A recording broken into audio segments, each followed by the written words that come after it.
Welcome back to Tensions Podcast. I'm your host, Robert Brielle. I'm sitting in the Kenny Motorsports studio with my co-host, Adam Nielsen.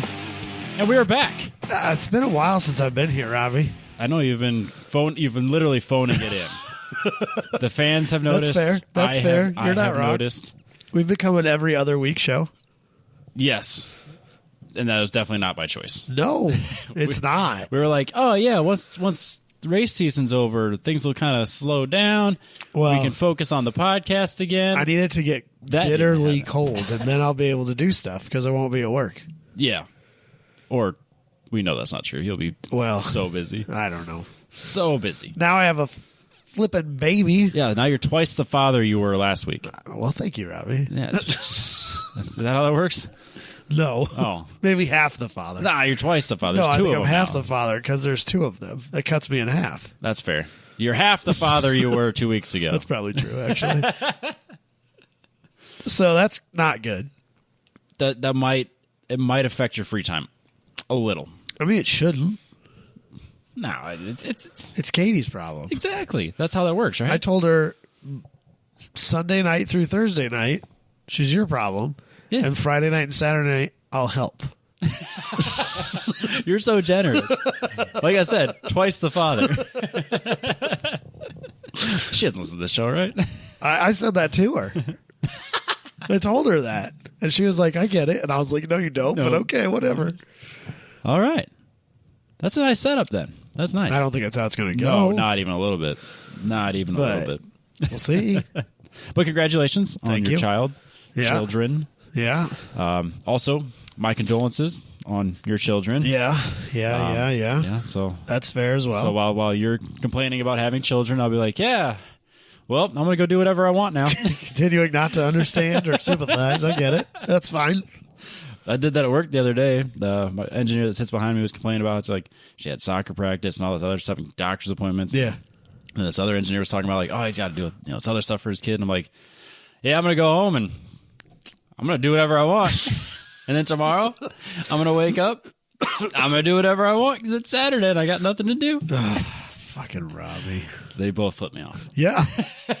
You're lucky that was it. Clearly a more professional workplace than mine. Professional-ish, yeah. Oh, I assure you're a more professional workplace. Yeah, it's in all reality. Because your HR is much more involved in your day-to-day than mine is. I promise They you. literally phone it in, too. Yeah. Because they're from home now. That's fair. That's fair. So. That'd be nice. Just phone it in. I know, right? I don't get that luxury. Yeah. I had that luxury for like a week because I was homesick. Sucked. Doing my job from home is way worse than doing it in person. I wish I could do my job from home. That'd be great. It'd be nice if I could do it. That's the problem. Yeah. Like being at home just frustrates me. Yeah. I can't do anything. Right. And then I get thrown under the bus and I get really mad. Yeah. I can't do anything. Yeah. This is your fault. No, it's not. I mean, it might be. But it could be, but I can't fix it because I'm over here. Yeah. Ugh, my allergies are kicking my ass. Because of the pollen Because and of the leaves. harvest, mostly. Oh, yeah. Yeah, bean straw dust, that's the worst. It's rough. I remember. Really hard to wash off a car. Yeah, that too. When I worked at a dealership in high school, our dealership was right next to a grain elevator. Oh, yeah, I know that one. Like literally. Yeah, like across the fucking street. Like a football throw away. Yeah, yeah. And that's a really big elevator because the train is It was right there. one of the bigger ones in the area for sure. Yeah. And I could start on one end of the lot and take each car into the wash bay and hand wash it and then put it back in the lot and grab the next one. And by the time I get to the other end of the lot, the one on the beginning, filthy as can be.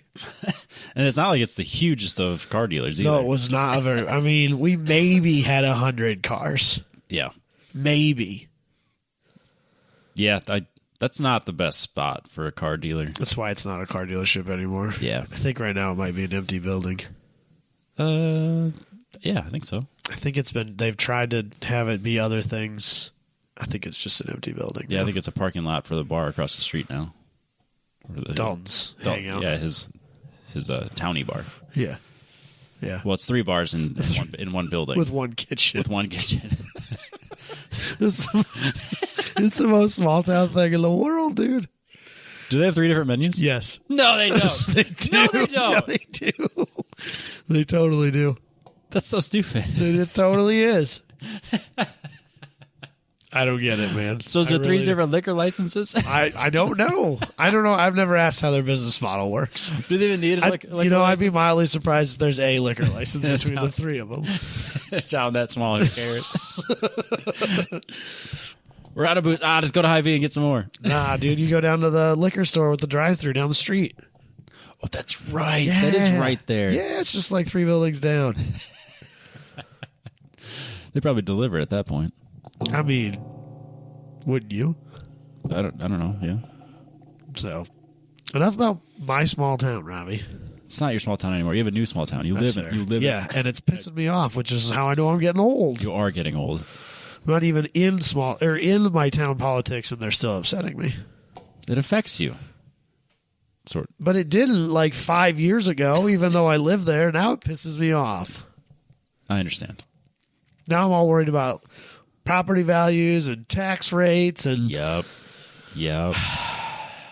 we got rid of our stoplight, though. I'm pretty excited about that. I did notice that when I was there. We just have a 4-way stop there now instead. You probably didn't need a stoplight. We totally. I think that an argument could have been made for a 2-way stop, personally.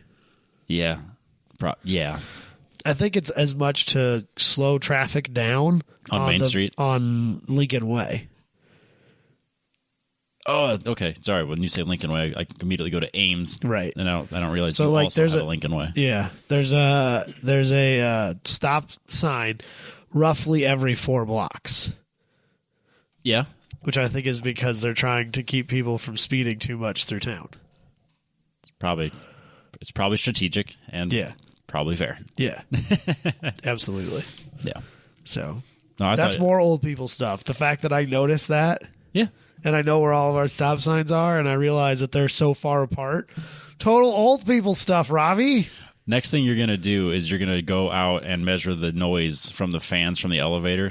And then go measure the noise from the fans from all the elevators in the other towns, and then complain to your city council that. Is that a thing? Did someone do that? Yeah, someone did that in Rock Valley. What? Yeah, he complained that the fans for the dryers at the elevator were louder in Rock Valley than all the other cities.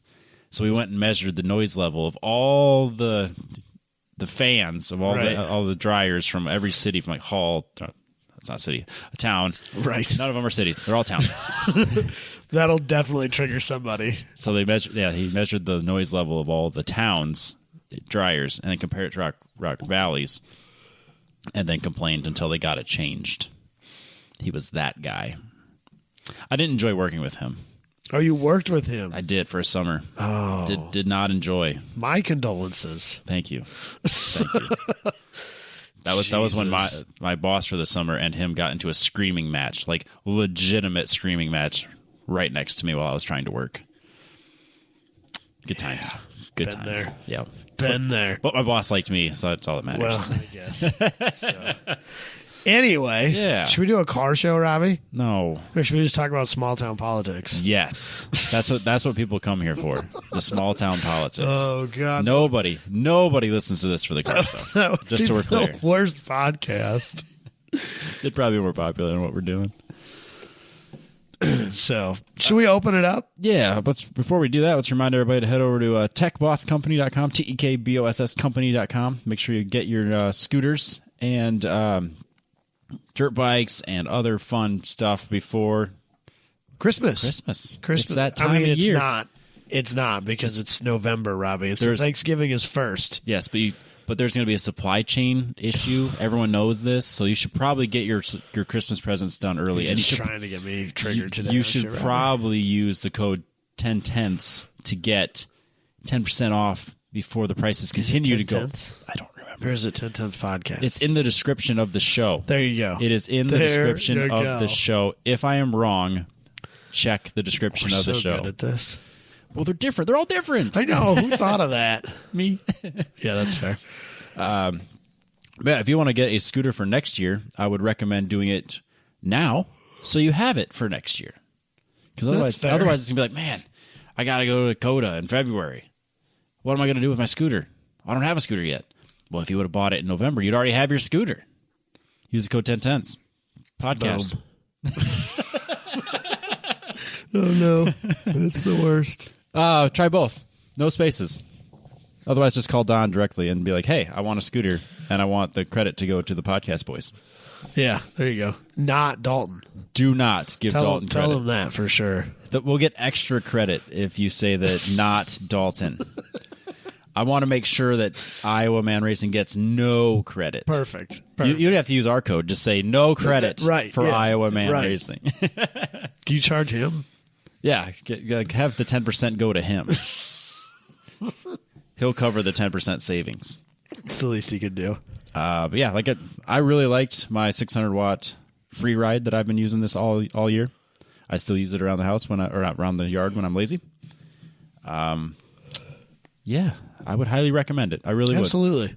Even if you're at Road America and they tell you that you cannot have scooters, these are great. These are great to have. It would especially be great to have at Road America if they would let you have scooters. But everywhere else, it is great to have because they let you have scooters because it's logical. I think Autobahn also has dumb rules. Because they're a country club. It was such a weird thing. Like this, the little 600-watt scooter was not allowed, but the 4-year-old ripping around on that 4-wheeler, totally allowed. Actually, no, I don't think that's okay. That wasn't okay? No, I think it has to have a license plate to be legal in Road America. Okay, fair enough. I could put a license plate on that. I could have put my daddy's girl license plate. It's hanging on the wall. Did you finally find that? How long did it take you? I found it on Saturday at Grid Life. Oh, okay. At Gingerman. Okay. No, I found it right away. I totally forgot about that. I left it on the whole time. Perfect. I mean, that's what happens when I get gifted things and everyone's like, oh, yeah, it must be real nice. It happens. I accept that. I could be a daddy's girl. I'm just saying. I could live that life. Couldn't we all? I could be the trophy girlfriend or boyfriend. Either way. I would love to have a sugar mama. That's the dream. Yeah. I've been saying it for years, man. Cougars are the answer. Instead, I'm a sugar daddy, and I don't really love it. No. It's a lot of work, Robbie. Yes. Ugh. It's expensive. Yeah. And I don't have to tell you. You have kids. Yeah. 3 of them, sort of. The wife. Okay, fair enough. Wasn't sure where you're going. She's the most expensive kid. Oh, gosh, yeah. Yeah. Plus, like, the race car is expensive, man. Mine's just parked, Robbie. Yeah, but that's expensive, too. Life is expensive. Yeah. Life is expensive. But if you want to save money and have it be less expensive, use the code 10tenths at techbosscompany.com. You see how I did that? That was nice. Sure. Yeah. Sure. That's planned. Yeah. Totally. What do you got? So this week, I don't know if you are aware of this or not, Robbie, but in the Midwest, which is where we live, not the Mideast, the Midwest. So not Ohio. Okay. We have a rust problem. Yeah. Especially if you're working on cars that have been dailied for any measurable amount of time or are older. We have a rust problem. So it happens. This company came, I don't even know what the company's called. Couldn't be bothered to figure that out. They came up with this thing called the Miniductor II. What about the Miniductor I? I don't know. Apparently this one's new and improved. So it's okay. So the so first basically one, what it is a really, really crazy heat gun, sort of. So it's an induction brazier. It's an induction coil. Yeah. That you put around the bolt that you are trying to loosen up because it's rusted and seized into place. And it turns that bolt into a liquid and then it backs it out. So basically it's like a torch without the flame. Okay. So I think... First off... I feel like... So this is a really good idea.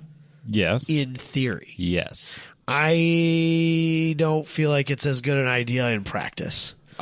So the tool itself is not small. No, it's like the size. It's like a large heat gun. It looks like. Yeah, it's a pretty sizable heat gun. Like a hair dryer, but bigger. Right. And seized bolts are always in the most uncomfortable, awkward, small spaces. Yeah, because like even in the picture they're posting on their page, it's got. They're taking apart an exhaust clamp that he's holding in his hand. Which is he wouldn't be able to do if this was effective. And like that, you might actually be able to get to on the car. Yes, assuming it's facing down. Right. Unless this has different attachments that changes the angle.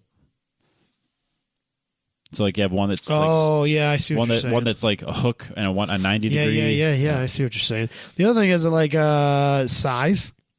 I mean, it's got to fit on there pretty tightly. I I think it's not necessarily. We have one of these at work that we use to like remelt braze and pull the tubes out of different things. Oh, okay. As long as you're like inside the coil, It's hot enough. it's hot enough for sure. Okay. But if you have a big bolt, you might not be able to fit it inside it. It's $500. That's not the worst price. I don't know, man. Yeah. I think that it's too much money for the average user because I also don't think that it will work as often as you need it to. No, and quite often, if you have something that's that rusted, you're going to break it pulling it off anyways, and you should get all new anyways. Yeah. Because I've been there before. A lot. So it looks like, as I look at their website, they have different coils of different lengths to get it farther or closer away from the gun. Yep. It looks like they have ones that you can maybe do yourself. Oh, like make your own coil? Yeah. They have one called the Bearing Buddy, which does not go well with bearings. No, but I think if you're removing it and just throwing it the heck away. If you're just trying to get a bearing out of a spindle, okay, you heat the spindle up around it and then pound the bearing out. Yeah, okay. Well, just get a press. But then that's like looks to me like it's flexible, so you can wrap it around what you need to and then plug it in. That's not the worst idea. And then they have one that looks like a mat. Okay, that's like a flat piece. It looks like a mat. Yeah. You could just lay on against something. Okay. Which might be useful. I don't know. It looks like they maybe have some options. Are those extra? Oh, yeah. The $100 a piece extra? They're not even listed. I suppose if you click on them, there's probably a price. Let's see what the Bearing Buddy kit costs. $87.50 for the Bearing Buddy. Yeah, this stuff's not cheap. So you'll spend $1,000 to get all of it. $80 on the mini pad. Yeah, so it's $500 to buy the thing, and then if you buy all the accessories, you're probably about $1,000 into that thing. I'll say the one we have at work is like the actual machine itself is like the size of a good welder, right? And then the coils are the same size as in the picture, basically, right? Yeah, maybe a little bigger. But I'd be curious how good it is in a compact. So I feel like one of the things I hate the most is gimmicky tools. Yes. They always look like they should be awesome, and then they never are. This kind of looks like something you would see on a and I feel like right, and I feel like this is one of those things. It's maybe not quite gimmicky tool. When I think of gimmicky tool, I think of like, you know, those sockets that have when you look at the end, they have a bunch of like what looks like metal rod in them, and you're supposed to be able to put them on any random shape and size. They don't work. They don't work at all. Nope. That's a gimmick, right? Yep. To me, a 9-in-1 screwdriver is a gimmick. I hate 9-in-1 screwdrivers. I hate them. What do you mean? Like the ones with like that you can like flip the chucks around. Oh, it's an electrician those are tradesman thing. I hate them so much. They're no good. But anyway, this isn't quite what I would call a gimmicky tool. No. But I feel like this is a tool that you look at and you go, man, that would be so good. And then you buy it and you never use it. It sits in its carrying case on your shelf and you like forget that you even have it. Yeah. And I guess maybe in a mechanic setting where you're pulling rusty stuff off on the daily. Yeah, as a professional. Yeah. But even then, it's not like we busted out the torch all that often. So I don't know. I would like to have one in my hand for a day. Yeah. You know, I want to actually test it and see how good it is. I feel like it's a great way to go to the hospital. Just a great way. Yeah, I mean that's probably fair. I burn myself with the heat gun, just wrapping things. Yeah. This for sure is taking some skin off. Oh yeah. Because especially if you're taking like the backside of the bolt is going to get real hot and you're going to forget about it. And you're going to grab that with your bare hands and burn your fingers. Yep. You're going to burn your pointer and your thumb finger. Well, especially if you're holding the exhaust clamp with your bare hand, that's definitely not going to help you. Which is what they're doing in the picture. That's risky business at best. The technology does work. I would like to know how good it is in a compact design. And I don't know if the machine we have at work is just an outdated one or is that industrial sized.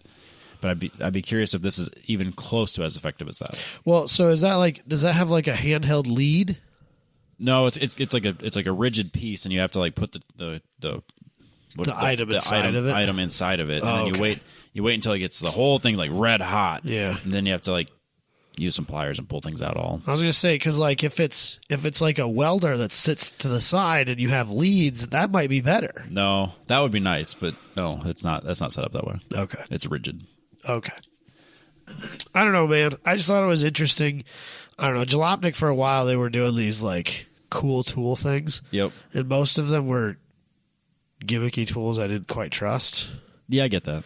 There was one that was like something you use to like try and find where the weird sound on your car is coming from. Like a stethoscope. It was kind of like a stethoscope, but like something. It was basically like a Bluetooth microphone, so that you could put it somewhere and then drive down the road. Oh, again, I could wrap my head around the idea. I don't think it works. I don't think it works. No, I don't think it works. Because even the stethoscope only works so well. Yeah, right. And But it's, like, and if you're it's good at sending you down the wrong path. if you're too. gonna put this like up in your wheel arch and then drive down the road, like, yep, it's definitely on that side of the car. Well, shit, I can do that without that. You knew that before you put. Yeah. That's why you put it there. Right.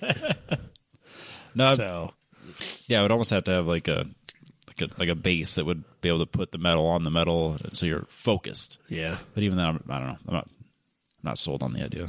I think it was aimed at real amateur mechanics who haven't figured that stuff out yet. Yep. Yeah, that does take some time. Yeah, and I get that. experimenting. Because like with the stethoscope, it took me a while. Like I was diagnosing the truck. Uh-huh. It had that weird tick. Yeah. I was like, man, it sounds like a lifter tick. Did you ever figure that out? It was the vacuum pump. Oh, that's right. Because those trucks have vacuum pumps. Yep. And that had failed. And that's what was like causing all these weird noises all over the place. So I was convinced that the lifter on the front on the passenger side was giving me noise. Yeah. I remember listening to it. It was like, yeah, that sounds like a lifter tick to me. Yep. Nope. It was the vacuum pump. Right. So like I was chasing that, and I was like, man, I'm gonna have to pull the heads off this thing. It's only got 60,000 miles. Fucking dumb. I was so mad. LSs are junk. Throw them all in the garbage. But yeah, so it was just a vacuum pump. And it's been running like a top. Yeah. Right. Yeah. Knock on wood for sure. Please stay running like a top. Yeah. The only gimmicky tool that I really like isn't really a tool. It's the slap chop. I don't know what that is. You put your vegetables in it, and then you slap it. Oh, okay. Slap chop is a great tool for the So- kitchen. Years ago, when I had my Audi and the fuel pump died on it, Yep. as it did as fuel pumps always do, and died when it was full. Yep. Every You know, time. Every fucking time. And so Josh and I, when we were trying to fix it, Josh Fettis and I were trying to fix it, and we needed to move some fuel out of the fuel tank. It was a top load. Like, you took the bottom of the back seat out. Yep. But we still needed to take some out for whatever, I don't remember. But we went down, obviously, like, I don't have a fuel pump, right? Yeah, like a spare one just to like just like in hanging there. around Yeah. or whatever, you know. And so we ran down to the local hardware store thing down the street from the shop from the place I was working at the time. And they had this like this thing that said it was like could use it to transfer Like the little squeeze ball liquids. thing? No, not the squeeze ball no, thing. it was not the squeeze ball thing, but it was like that, right? So it had a hose coming out of both ends, and it had like a little chamber in the middle with a like. This is me working off of memory, but I'm it's fine. fairly certain it was just like 2-3 foot chunks of hose with like a 6-inch thing in the middle that had a metal ball in the center of it, and you shook it like a shake weight. How'd you shake it? Like this. that? Just shake like it like a shake weight. Just like this. Just like this. Like a shake weight, Robbie. This is why you need to be Josh watching. and I were like, there's no fucking way, right? No fucking way this thing works. Dude, it worked great. It was amazing. that would have been the best YouTube content. Like just like this tool works. It worked so good. I gave it to Josh so he could use it at work. Yep. 'Cause he was a mechanic at the time. I was like, dude, you need this. He's like, yeah, I do. If it worked, Dude, it worked so good, but I was so sure it was bullshit. I would have been convinced it was bullshit. Totally there's no way it could have. Even the stupid squeeze balls don't work. Dude, this thing worked like a champ. Once it got flow going, it just emptied. It wouldn't stop, Rob. You shook it like this, and then it just wouldn't stop. It just kept going, and then all of a sudden, boom! Yeah, burst all over your just hand. everywhere. I love how immature we are. It's the best. But yeah, Shake Weight's a stupid product, but a Slap Chop is good. And the Shake Weight fuel pump. That's where it's at, man. It's the ticket. I don't know. I need to find it now because it was great. Yeah, that'd be a good review to do. Anyway. Yeah. This Shake Weight fuel pump review was brought to you by Booney at Fact Fabrication, factfabrication.com. If you need to get caged or railed, hit Booney up. I know he's taking orders for things all the time. So if you need to get your car caged for GLTC, or if you want Time Attack. Nobody cages their car in Time That's Attack. not true at all, Robbie. They do now. That's not even kind of true. Some do. There's a bunch of them. They at least have roll bars. If you want a roll bar, I think you have to have a Cajun. No, you don't have to have a Cajun track mod. No, roll bar for if you have harnesses and Well, yeah, you got to obviously no matter what. But. So yeah, if you want to run harnesses, you should have a roll bar, and Booney can hook you up. Use code 10tenths. Hell yeah. There isn't really a code, but just tell him. The TTP 15. Yeah, do that one too. Or 10 Tenths Podcast. Whatever. That one will only get you 10% though. Yeah. TTP 15 will get you 15%. Yeah, do that. Tell him we sent you. You want to get caged. Tell him 10 tenths 100. He'll give it to you for free. Yeah, exactly. He'll put all it's going to take is put a sticker on it and tell everybody you got it from Fact Fabrication. Yeah. Man, he's going to hate us. Especially if you have like at least 1,000 Instagram followers. He'll just give you shit. That's how it works. Yeah. People just want reach all the time. Yeah.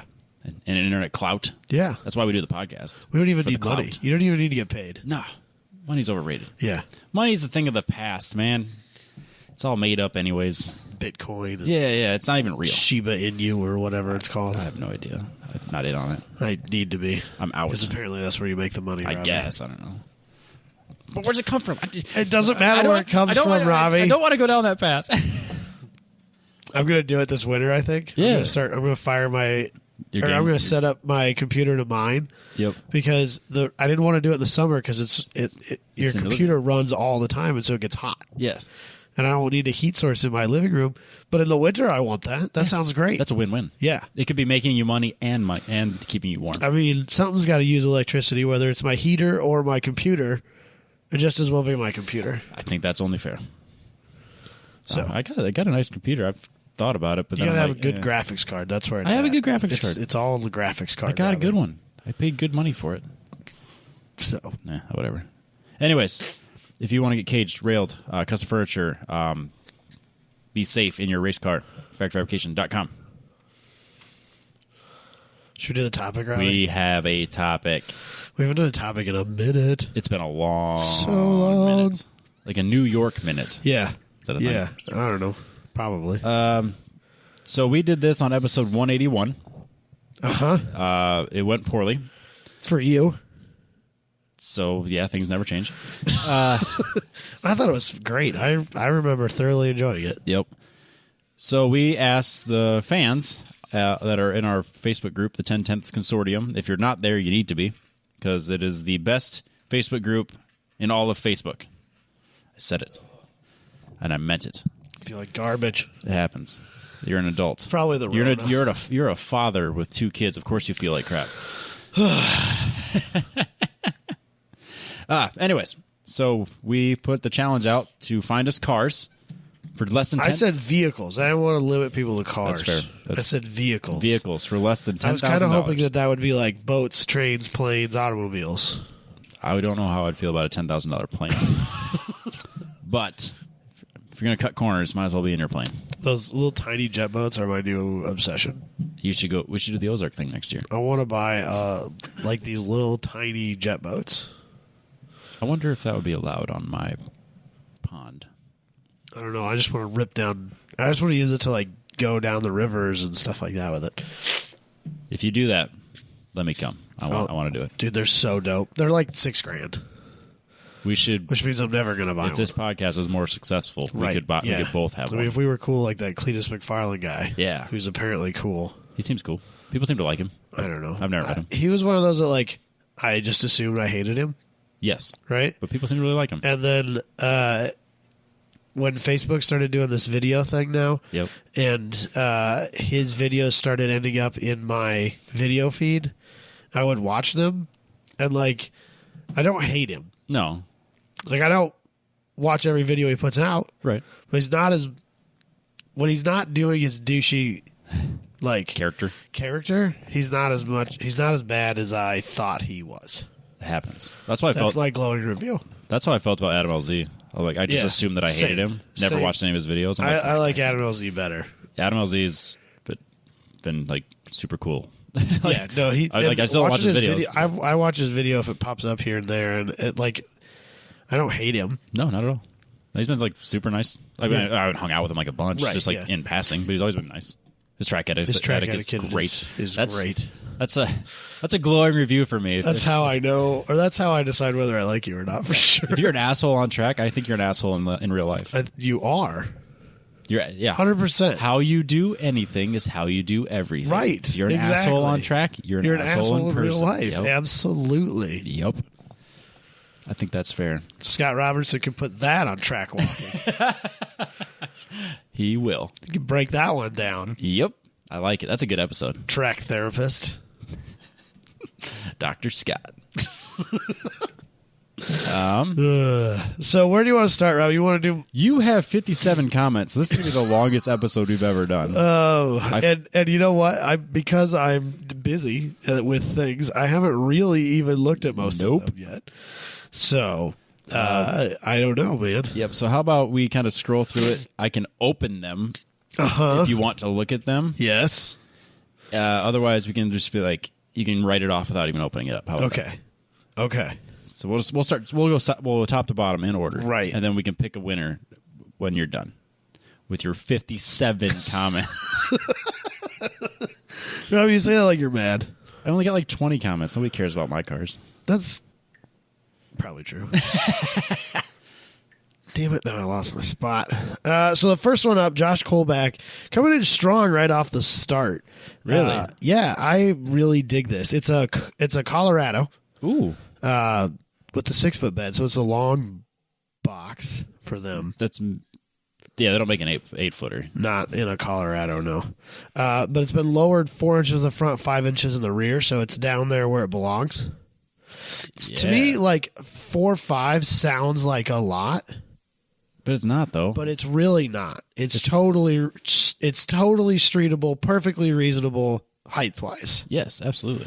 I have no problem with the height that car is. No, it's the right height truck, I should say, for picking up truck. 80,000 miles on the motor, minimal rust, leather powered seats from an H3 Hummer. Few dents and dings and whatnot, like on the bed and stuff like that. But like if the price is right, he's willing to trade for a Prius or of comparable value. There's not a lot of great $4,000 Priuses. Well, I'm confused on the pie chart of Colorado buyers. Lowered Colorado owner and Prius owner. Pretty small overlap.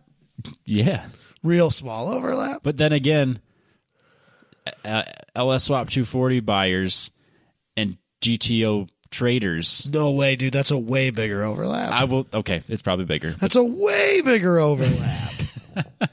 Are you kidding me? But who the hell has a GTO that wants to buy an S14? That was when he messaged me, I thought he was fucking with me. I think there's no way he was serious. No, because I see those cars as being very similar markets. Okay.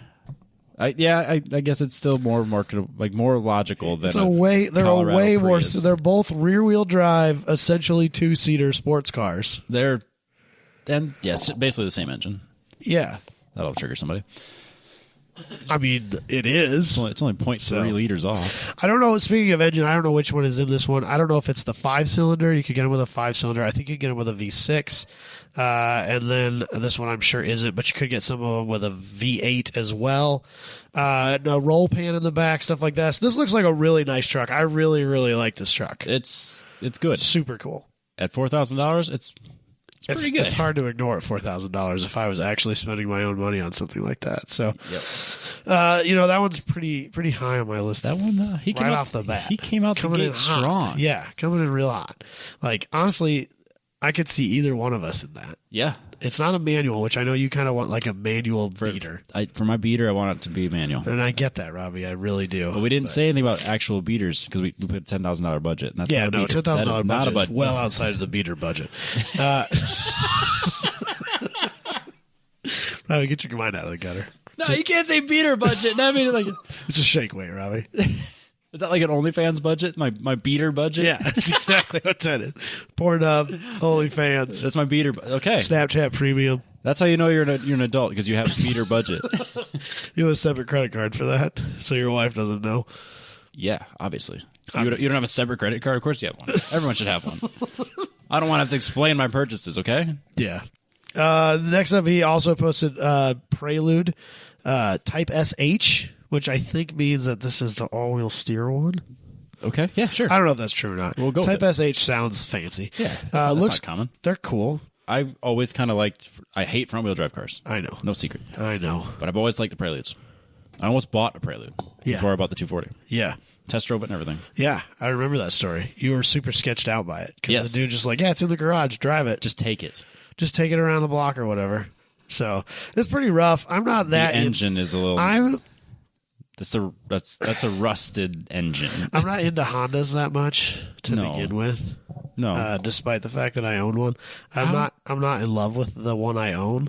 How does it have that much rust under the hood of that car? Everything is rusty. Even the intake cage thing is rusty. Yeah, the cage around the cone filter. Yep, that's rusty. The mushroom filter. And those things disintegrate and get eaten by the engine. Yeah. It's a lot of oil on top of the cap. So what's really frustrating is like when you look at an exterior picture, looks good. That looks like a really nice car, and then you look at an underhood picture, you're like, oh my god, did you just pull this out of a grove? Yeah, he drove that through the ocean. Yeah. Yeah, it's a Honda, so it still runs, but that means somebody drove it through a touchless automatic car wash on a regular basis, but did not actually care for it. Right. We got a new battery though. You do have a new battery, so that's nice. So has brand new brakes and rotors all the way around. New battery, new alternator. 114,000, so it's basically brand new. So I'm not that into a little bit of rust. Yeah, that one's. I'm gonna go with no on that one. Yeah. So next up, Michael Burchak posted. I couldn't be less interested in this. Right, it's a Nissan Juke. But we're gonna talk about it real quick, but you don't have to open it. I already opened it. But I have a thing to say about it. So at first, when I was scrolling through these on my way here a little bit, as safely as I could while driving. Don't even admit that, man. I did, though. Deal with it, Robbie. Well, you were having your chauffeur drive you. Right. My intern was scrolling through these for me. Thank you. I saw that and I was like, Juke? That's like fairly new, right? Yeah, that's not bad. And then I looked at the price. It was $5,950. I was like, man, that's cheap for like that new of a car. Yeah. And then I look at that fucker's 10 years old. Robbie, we're getting old. Yeah, 2011. That car is 10 years old, Robbie. Plus, it's in the Middle East. What happened to us? Dude, 2011 was like... I remember when that car came out, when it was brand new, when it was presented to the public at a car or at an auto show. Yep. That was 10 years ago, Robbie. I just watched the Top Gear episode not too long ago when they were making fun of the awards, and they're like, the Nissan Juke Award. Yeah. That already been out a few years. But that was still only a few years after this had just came out. Yeah. We're getting old, Robbie. It's 2021. It really upset me. Yeah. It's almost 2022. Yeah. This year flew by. Yeah. It really did. It really did. And next year's going to be fucking insane. Yeah. But at the same time, talk about it. Yeah, we'll get there. Well, we have a whole episode dedicated to that in December.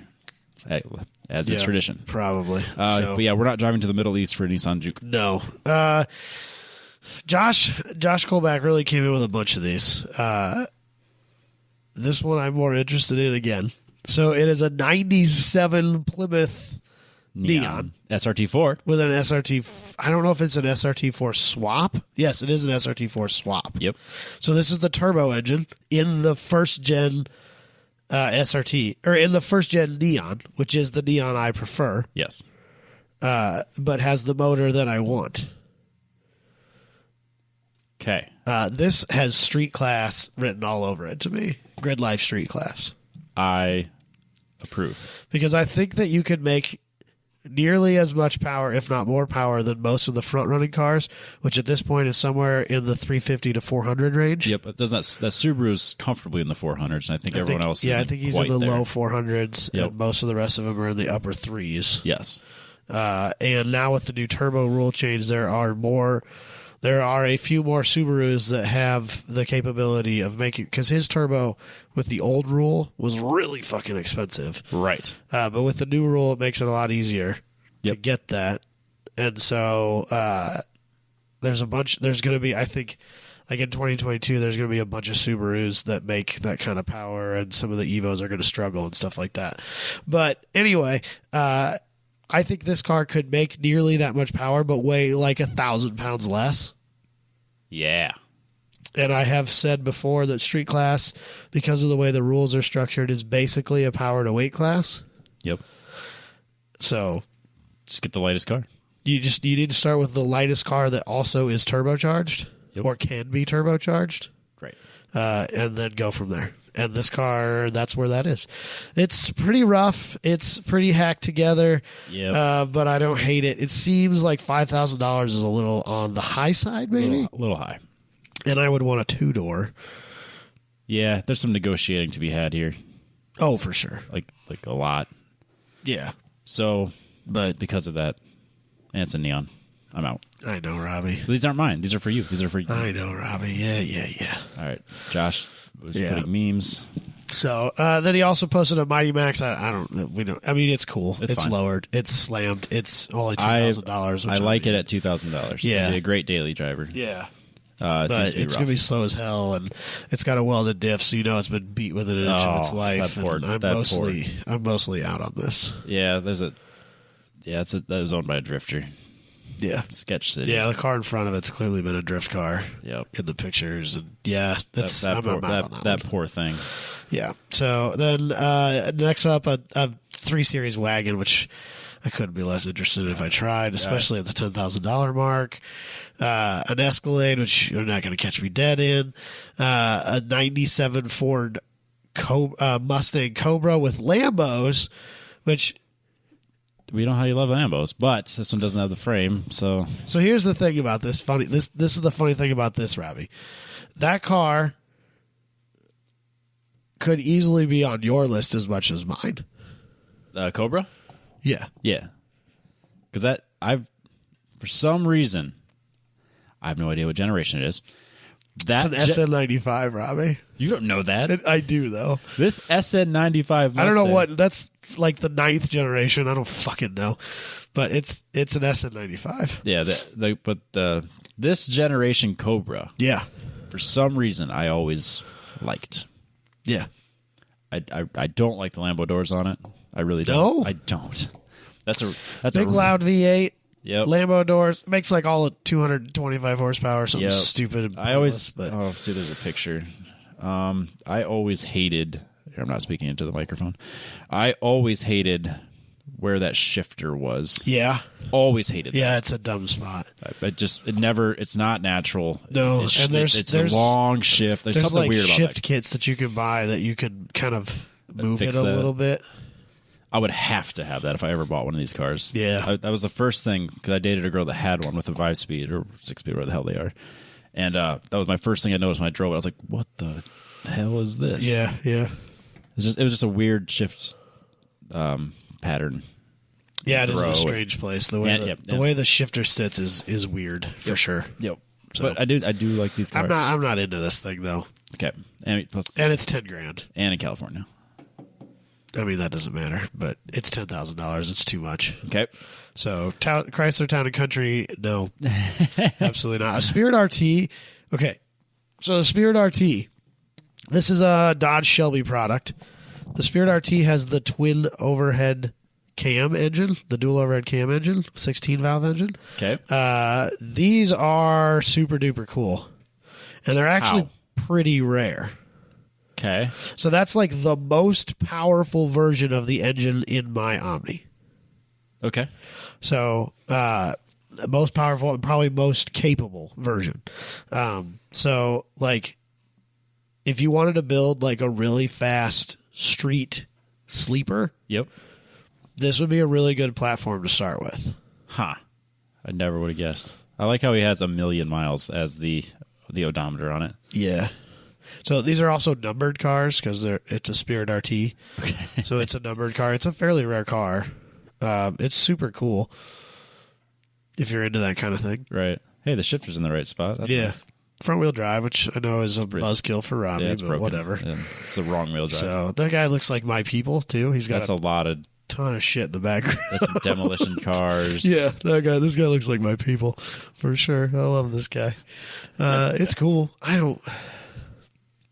It's probably worth $4,000 in today's market, but it's not worth $4,000 to me. No, because like it compares it to the KBB and it tops out at 2,400.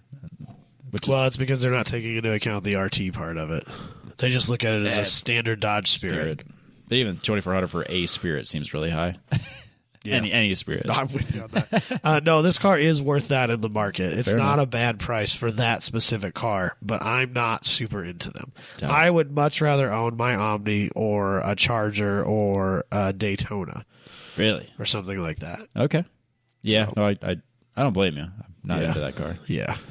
So, then a 91 Chevy Corvette, C4 Corvette. We all know how much I love the C4 Corvette. Yup. So, but it doesn't have saw blades, which is a real bum deal. No, that's what's really selling me on this one. No, that's a problem. It's got some aftermarket wheels. It doesn't have the right wheels. No, it's got the right wheels. No, I don't know that those are even aftermarket. It's a 91 white Corvette.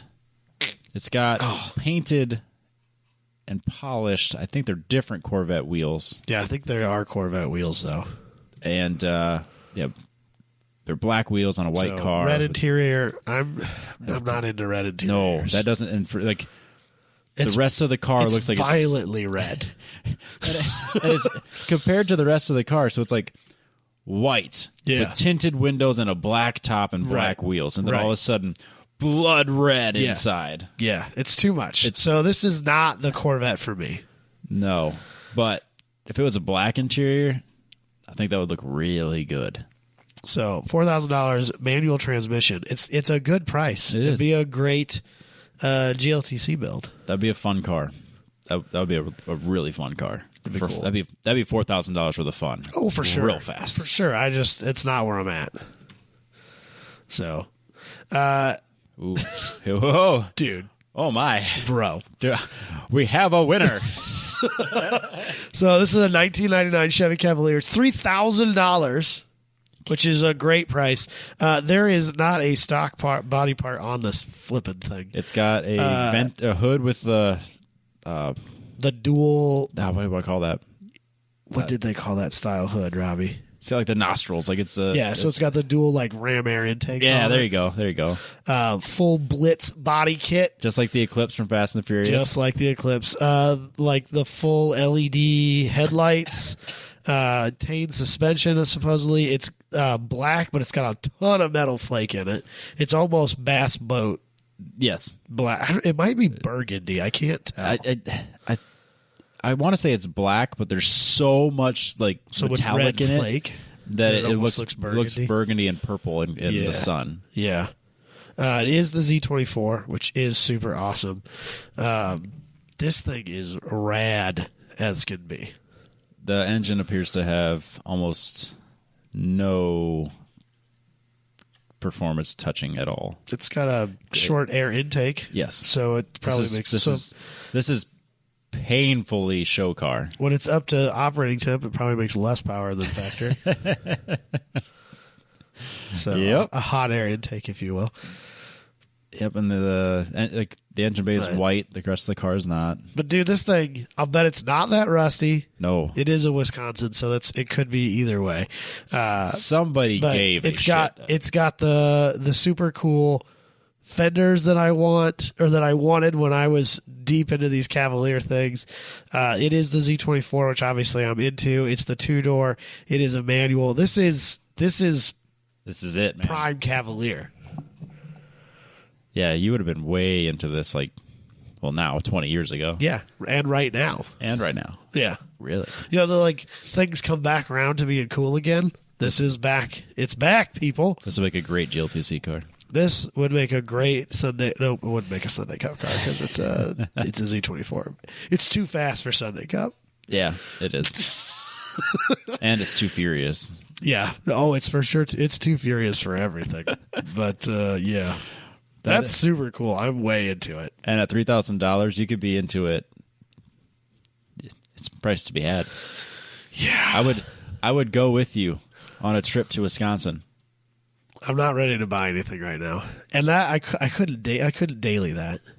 Yes, you could. No, because I'm not going to drive that through the winter. You could, but I'm not going to. But you could. But that is a car to be treasured and coveted, Robbie. You can't drive that through the winter. It's fine. No way, dude. I'm not. That's not a daily. You've said it before. If it's too bad to drive your car on the road, it's too bad to drive. Right, but I also am perfectly okay with having a car that you don't drive when the roads are shitty. And that to me is a car that I wouldn't want to drive when the roads are shitty. No, I wouldn't want to drive it. That car is a car that should be placed on a pedestal in the winter and just polished and shined every Saturday. Yeah.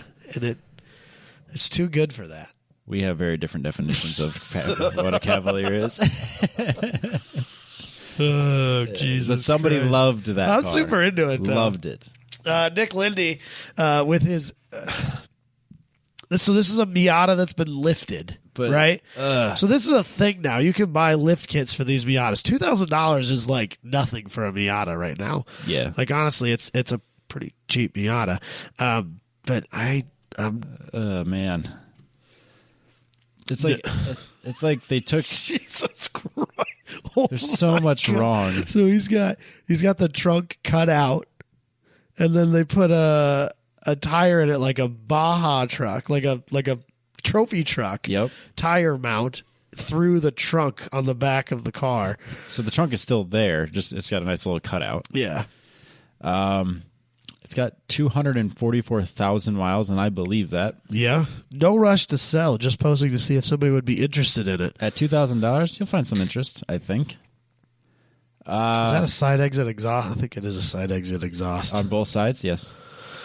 Oh, no. It's got a gigantic LED light bar that goes the entire width of the windshield. Of course it does. Why wouldn't it? Pop-up headlights that appear to be popped up that work.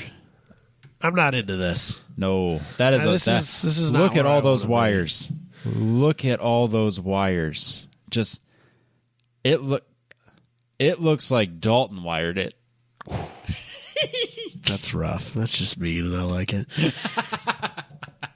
It's so the kid lives so many wires. The kid lives in Maricopa, Arizona. I assume this is like a 21-year-old kid. Yes. I'm old enough to call him a kid, right? 21-year-old person. Goddamn those kids. are kids to me. They're now, kids right? these days. Yeah, Yeah. absolutely. And I feel like if I lived in Arizona, this car would make a lot of sense. This could be there's $2,000 worth of fun right there. God, but not in Iowa. No. This is $2,000 of Arizona fun. Oh, absolutely. But not in Iowa. I like how the banner across the windshield says worthless. And has two hearts on either side. At least he knows. It's not painted. Is that rock guarded or is it? It looks like it's rock guarded. Yeah, probably. It has to be rock guarded, right? I mean, that's a thing that you do with those. Yeah, it's trucks and stuff like that. That's the thing that people do. I've seen people do that. I don't support it, but that's what they do. No, so I mean, I'm not. Yeah, no, but this would be fun, I guess. I don't know what this one is. I'm not into it, so yeah, pass. What's this one? Yeah, well, let me open. Nope, that one doesn't work. That one. Oh, it's gonna make me reload all that. Next up is a Tour Show. I saw that before you clicked away, Robbie. Thank you. 93 Taurus show. I really, really like the Taurus shows. I know you do. This is $8,500, which seems like a lot of money for a show. Only got 60,000 miles. It's a one-owner, barn-find, 100% original, non-modified Taurus show. That's a bring-a-trailer car. I was just going to say, I feel like you could buy this thing for $8,500, drive it for a summer, and then throw it on bring-a-trailer and make money on it. Yeah, that's... I mean, 60,000 isn't low miles, but that's the lowest Ford Taurus show, I bet. And it looks like a really, really nice car. It looks like it's in really good shape. And those are getting harder and harder to find in good shape. Yeah. Man, that car looks clean. It is very clean. There's automatic, though. There's barely a stain on the floor. Damn it. You could get those with sticks. Yes, you could. So that hurts the value, in my opinion. Yes. Most collectors' opinion, I would say that would hurt the value. I assume the automatics were more common. I don't know that that's true. I the actually show? didn't know you could get them with an automatic. Really? Maybe that's more rare. Maybe it's more expensive. There's only like 3 of them. Even if it's less desirable, if it's rarer. It's more collectible, right? Yeah. That's what matters. Those seats look brand new. Oh my gosh, they look so new. The bolsters don't even have like any sort of wear on them. No, they really don't. Even for 60,000 miles, that's crazy. That looks like brand new. Yeah. That's crazy. Somebody really, really cared about that car. Wonder how long it sat. I bet it sat a while. 60? No one's been in that back seat. Oh my gosh. That's crazy.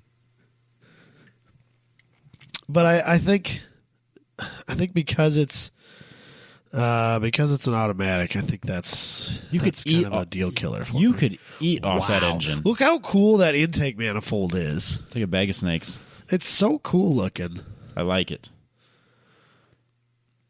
So, yeah, super into that. That is, But not as an automatic. you got all the booklets and paperwork and pamphlets, Yeah. bill of sale, all that stuff. Ford Motor Company executive vehicle. Original owner bought the vehicle used from a Ford dealership as a vehicle that was originally in-house used by Ford Motor Company. Sat largely undriven for the last 20 years. He did start and fully warm up the car and move it back and forth every few months. Yeah, he cared about that car. Only things that have ever been replaced are the front windshield and the tires. Jeez. So, fully loaded 93. Everything works and operates as it should. Transmission shifts firmly and goes into overdrive. Original shocks, factory moonroof, keyless entry, JBL sound system with a rare for 1993 optional CD player. Whoa. Automatic temperature control buttons, which are not cracked, which is a testament to its low miles, Robbie. I don't doubt that for 1 second. Yeah. So yeah, very nice. Quite expensive. Yeah. I feel like that car has room to be a profitable car for you, but I'm not super into it. I get that. So Daniel claims he's already won. Daniel, yeah. So his first one he posted is a Bradley GT, which is a Volkswagen Beetle kit car. Yeah. Yep. It appears that it's still the kit car, or it's still the Volkswagen, still the air-cooled Volkswagen, which means get it out of here. Not interested.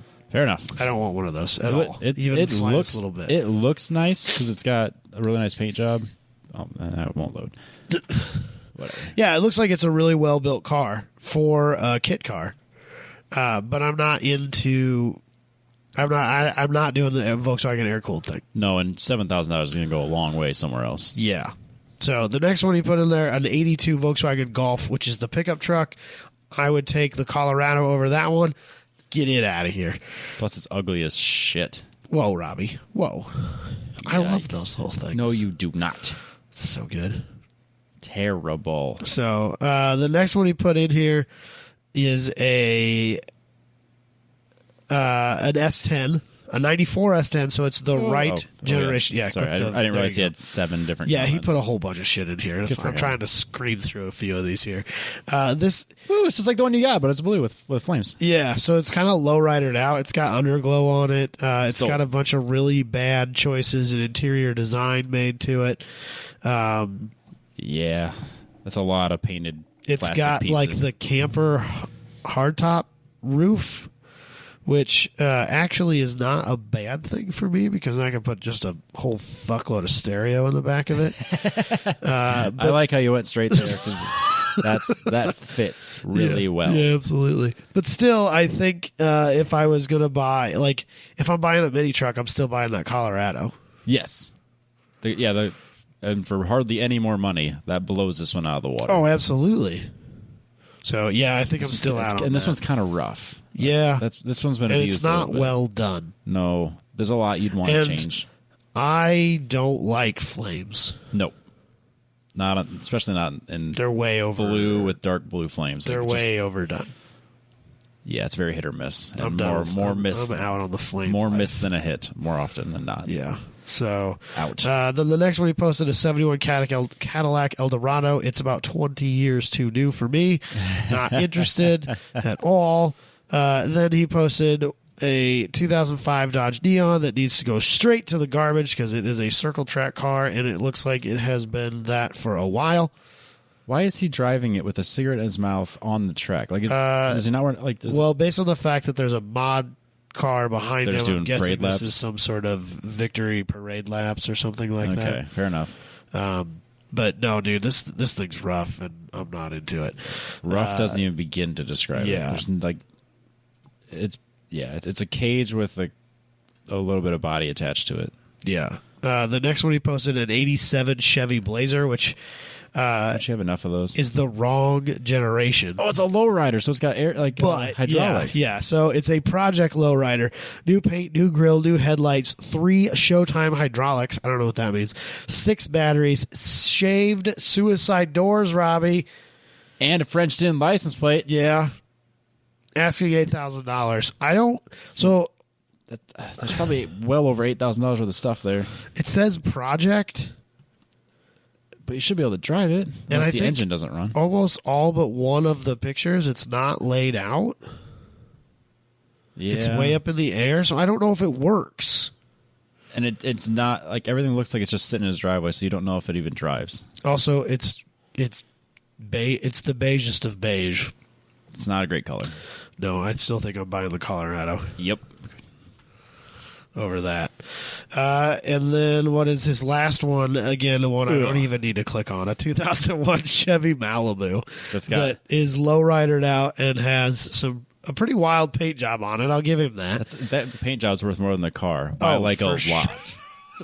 I mean, That's a $6,000 paint job. Oh, no. That's a $10,000 paint job. I was going to say that's a $2,000 car. Yeah, he has it listed for $3,000. Suicide doors. Oh, the suicide doors. I mean, I like that. okay, maybe I'm more into this than I thought. That's a picture of a picture, though, Robbie. He All doesn't. of them are. He didn't. All of them are. Oh, they all are. There's not there's screenshots of screenshots and pictures of phones. Those are pictures of a Polaroid picture. Yep. Those are printed pictures from way back in the day. Yeah, All of them are. but it was built. Yep. There is not a single picture of it today. Because even the pictures are pictures of someone else's phone. Yeah. I don't understand why people do that, Robbie. Why do people take pictures of phones? That's a huge red flag. Why can't you just send the person the picture? Right. This is a red flag. That car doesn't exist. No. You are getting scammed for $3,000. But I'm actually super into it. I'm way okay. I gave him too much gruff. I'm super into it, but it for sure doesn't exist. No, that's if you want to throw away $3,000 and never see it again and get nothing in return, that's your car. Yeah. All right. So We got to start moving. yeah, Dan Malloy with a 2008 Cadillac DTS sedan. It is a V8, which is cool. Apparently, it has some level of bumping system. It is owned by a man named Tyrone, which makes me kind of laugh. I'm sorry. Why? I don't know. It's just funny because it's a Tyrone and a Cadillac. It's kind of funny. Okay, I don't know where you're going with that. It's but yeah. funny, Robbie. Just deal with it. All right, Tyrone and a Cadillac. Rockford Fosgate stereo system that is installed poorly. I'm not into it. Count me out. I'll bet it burns to the ground before I get home. Yep. Mike Farr posted this 87 Mazda Where are you? B200. You skip all of Dan's? Oh, Dan, I didn't see that. I'm not into the Isuzu. All right. That's not good 80s. No, not even a little That's bit. not good 80s. No. The Isuzu iMark LS. Yeah. Yeah, no one. That's what people don't like about the 80s. Right. That's what even I don't like about the 80s. Isuzu's not where I'm at. Nope. Not that Isuzu. Moving on. Like if it was like they made something, I don't remember what it is now, but they made something that was cool. That's not the one. Not even close. No. The next one actually looks kind of cool. A 71 Ford Balboa E300. I think this might actually be Robbie's choice, and it's not even on Robbie's list. But it's a project, so it's a $9,000 project. But it's pretty. Oh, it's that's exactly empty. what you want. It's empty in the But that's back. kind of what you want, isn't it? Kind of, yes. Oh, there's also just storage up top. That's supposed to be a bed, Robbie. Nah, it's too small for a bed. Needs storage. There's the table and stuff in there. Yeah. And the post is there too, so you can put the table back in it. That thing's really cool. What is it's too much. Yeah. And what is its towing capacity? And but it's really cool. It's insulated. It's probably built on a 3/4 ton chassis at the time. Yeah. So it has like 6,000 pounds of towing capacity. I mean, I wouldn't want to put your enclosed trailer behind it. No. But I would want to. Yeah. But I can't. But I don't think you should. No. But it's super cool. This is this type of stuff you take and then go like live in the woods, like and go to national parks. You know, that's the hot thing to do these days, yeah. And that makes a whole lot more sense than those $900,000 sprinters. Those Winnebago Sprinters. They're so nice, but my God, they're expensive. So, granted, I see them a lot because they're leaving the factory and being delivered, but I see them all the time on Interstate 35. Yep. Which those are built just like an hour north of us. Yep. So that's why we're seeing them all the time. It's not that people are driving them places. I mean, somebody did buy it. That's why it's going somewhere. Right. But it's not like there's a bunch of people who live around us that own those. Right. But Katie and I were driving up to see my grandpa this weekend. Yep. And we saw one of those, and she's like, or I said to her, I was like, "That's a really good way to spend $100,000 on a camper, on a van, small camper, on a van." And she's like, "Really?" And I was like, "Yeah." And I Googled the name on the side. It was a 4-wheel drive one. Okay. I don't even remember what the name was, but the first one that popped up was $167,000, Robbie. That's too many.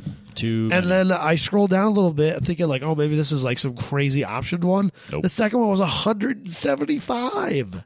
I saw 4 of them when we did the TT at RPM. Yeah.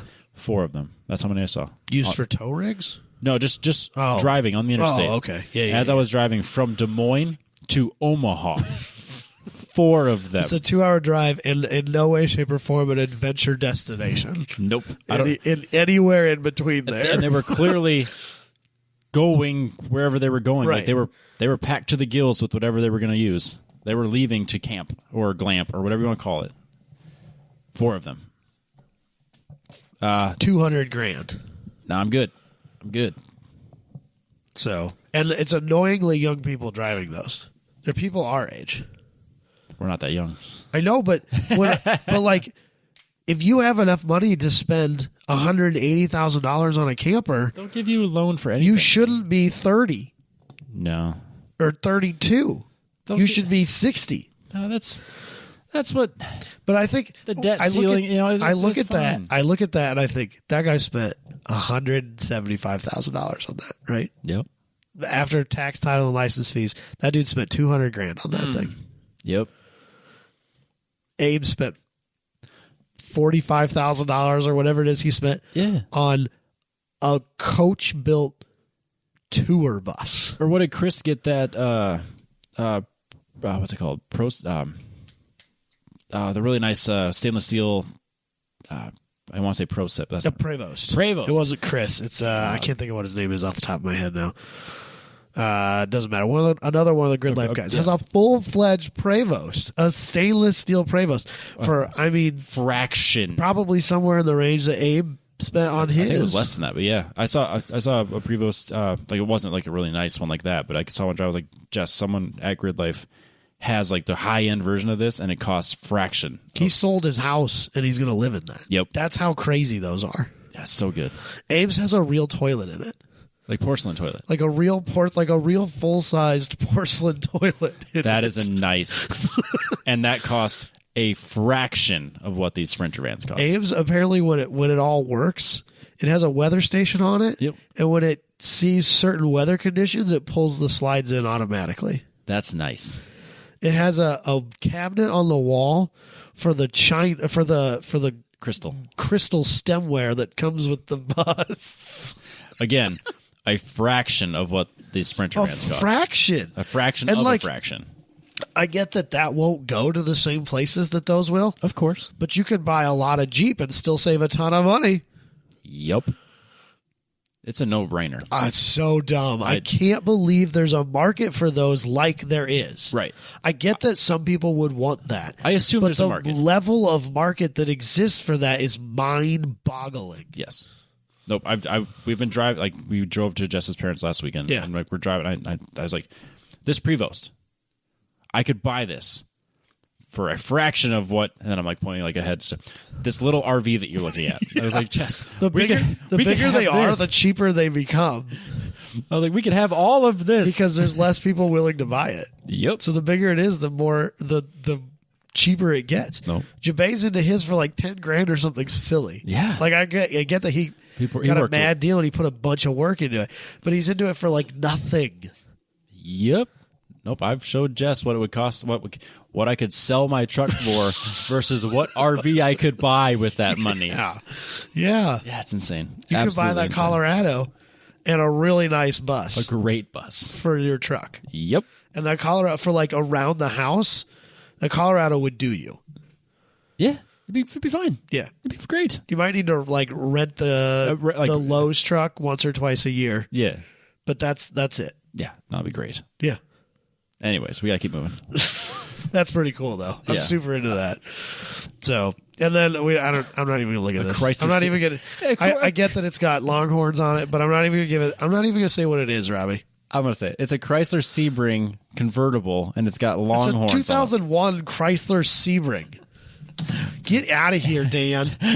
It's so bad. Oh my God, look at the steering wheel. The steering wheel cover is the biggest, fluffiest red steering wheel cover I've ever seen in my life. And it's got vinyl, like maroon pink vinyl on all the inserts. And there's like stars glow in the dark stars on the A-pillar and There's nothing good about this. Nothing. It's kind of a clean engine, though. Of course it's from Pennsylvania. Moving on. So this is Mike Farr's mini, a lot of mini trucks. A lot of lowriders. A lot of mini trucks, so I'm not mad about. Not mad about this at all. This thing's really cool. It's an 87 Mazda B200, full air ride, full JL audio system, which means it's old school as hell. Super into it. It's a lot of wood. A lot of woodwork. Yeah. Like weirdly. That's like the door panels are all like wood. Like stained wood. Huh. Ooh, JLW 7s even. Damn son. It's got some proper subs in there. Yeah. Nice. Those are cool. The center console's made out of wood. There's a lot of Punisher logos. Yeah. A lot of Punisher logos. Not super into the Punisher logo. I like the movie. Don't need the logos. No. Oh, man. He put a fire extinguisher in first, Robbie. This man. This is a guy this is a good purchase. Yeah, he cares. Because he put thought into the safety of and well-being of him and his passenger. Yes. It surely has nothing to do with the fact that it's a fire hazard and he expects to use it. Well, no, it is, but they're all fire hazards. But at least he knew it enough to put a fire extinguisher in it.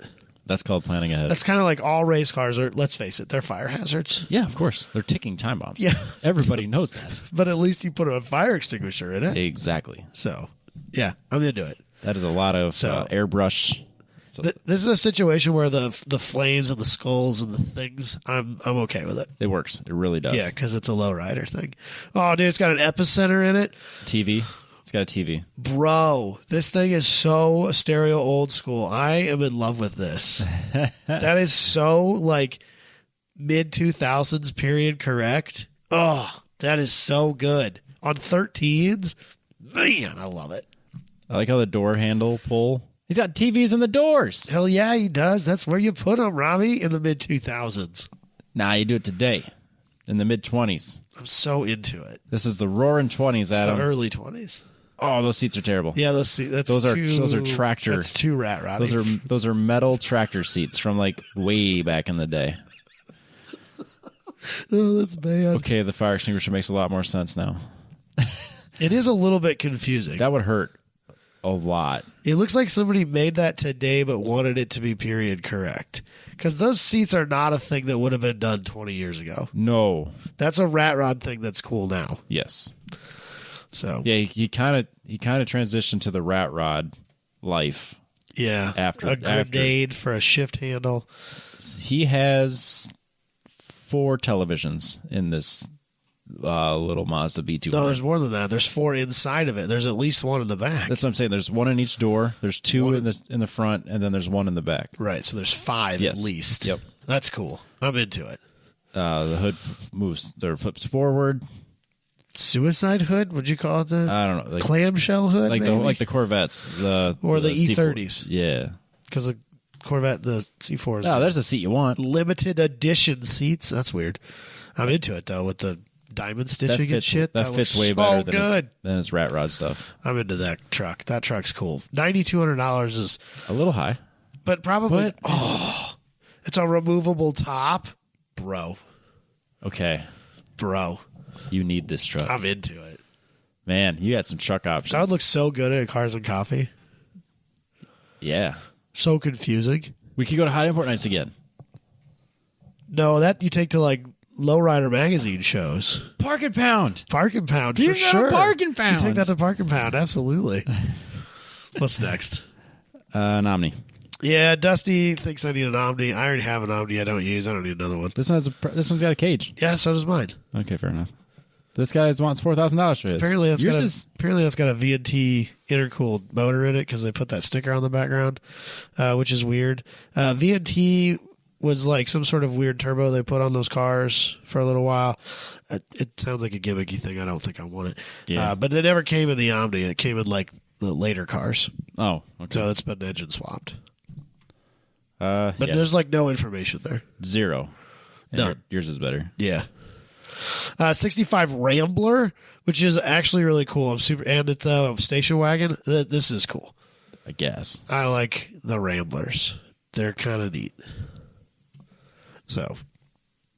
Yeah, it's just a Rambler. There's nothing else to it. Yeah. It's just $8,900. Nice. I don't know if that's what they're worth or not, but that looks like a car that like you could buy and it wouldn't do you any wrong. You could fit an entire mattress back there. Of course, that's where you go with it, Robbie. You could fit a whole mattress back there. You're not wrong. It'd be a great grid life like pit vehicle. Parking vehicle. If you're just what? Nothing. What else would you use it for? It'd be great to go to grid life and sleep in the back. Yeah, lame. Robbie, I have children. I have to now. That's where my head goes. My son walked out of school just last week holding a girl's hand. Oh, shit. And I can't describe to you how upset I am about it. Man. And then he told Katie that he wanted to take her on a date. Man. And I'm like, bro, slow your roll. It's pretty early, but it's about time to start thinking about the talk. You get to have the talk. I don't have to have the talk with my 5-year-old. You do. I'm not going to. Man, you could be the youngest grandfather. Yeah, that's a distinction I'm after. Why would you put that on me? You brought it up. All right, moving on. We got to keep going. It's 47 Ford Super Deluxe. It's too old. I'm not into cars this old. It's a nice Ford Super Deluxe. It's a really nice car. It looks very original, which actually to me is almost a knock against it. Flathead V8s, which are kind of neat. 3-speed on the column, which is kind of neat. But I'm just not into this era of car. It just doesn't It's not my thing. No, it at doesn't all. really do much for me. So I it's can- a really nice car. I can appreciate how nice it is. Yeah, absolutely.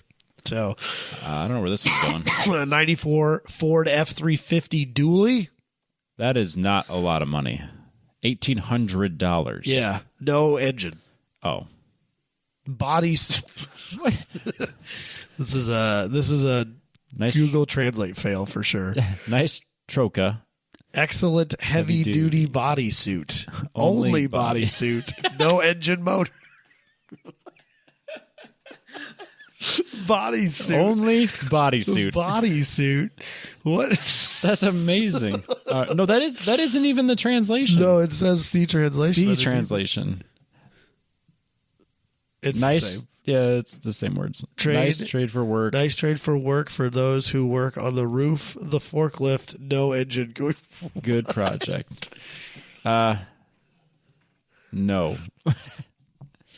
I'm sure you could make this. Oh, it'd be a great tow rig. Yeah.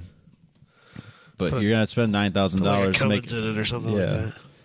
You'll spend all of $10,000 getting it to where you want It's it. the cleanest one I've ever seen, like body condition wise. It's not rusty or anything at all. No, really. But yeah, I'm not into it. Nope. So, Adam Carney, he's a Cobalt SS owner. You don't say. So he's trying to push this on me now. I don't even know if this. Oh yeah, it is an SS. It's the turbo one even because it's 2010. So this is what's up for sure. Yeah. It's nice. not in the United States, which is a problem. That means it's less money or more money? Well, so it's less money, but I can't get it here, and it's probably all in kilometers. And even though they made them, that's what all cars should be, Adam. I'm not disagreeing with that, Robbie. But even though they made it here, I can't bring that one here till it's 25 years old. Can't we fib it a little? I don't know. Can't we VIN swap? I don't know how these work. How these things work, honestly. Yep, it is. Yeah, it's all in kilometers. Nah, there's miles per hour in the center now. You can see it. I won't know what the temperature is outside. I mean, it's negative 3 degrees Celsius. Is that like 65 or 12? I don't know. I think that's chilly. I think that's a little cold. Because 0 is 32, right? 0 is freezing. Yeah. So that's like mid-20. I mean, it is in Saskatoon, Saskatchewan, so of course it's And the that's picture- probably a nice day there. Yeah, I was like, the picture was taken 2 weeks ago. This is like their summer. It's probably a nice day there. I bet they lose this car in the winter because it's white. It just disappears. They just wait till the sun.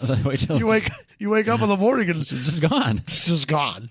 You can't street park that for sure. It's got 180,000 kilometers. I don't know if that's a lot. It seems like a lot. If you street park that, it'll get It's wiped really- out. I for bet sure. that's not a lot. Comes with winter tires, Robbie. You don't say. They should say it comes with summer tires because those are what don't get used. Oh, that's super funny. But it's got a check engine light Now and a I'm tire curious. pressure sensor. Now I'm mildly curious. Wait, go back real quick. 179. 180K. Now I want to know. You It's know like what 70? I don't know my trend. Oh, what the hell? I don't want it in meters. I can do that, I can do that in my head. That's not helpful at all. It's got a boost gauge. It's nice. Coolant temps and 24C. Is that good? 500 kilopascal is your pressure for your foot. Oh man, it's in kilopascals. Yeah. I don't know what that means at all. Oh, what? Oh, I missed a 0. Okay. I was going to say, that's only 11,000 miles. So apparently it's 110,000 miles then, roughly. Oh, my translation's way off.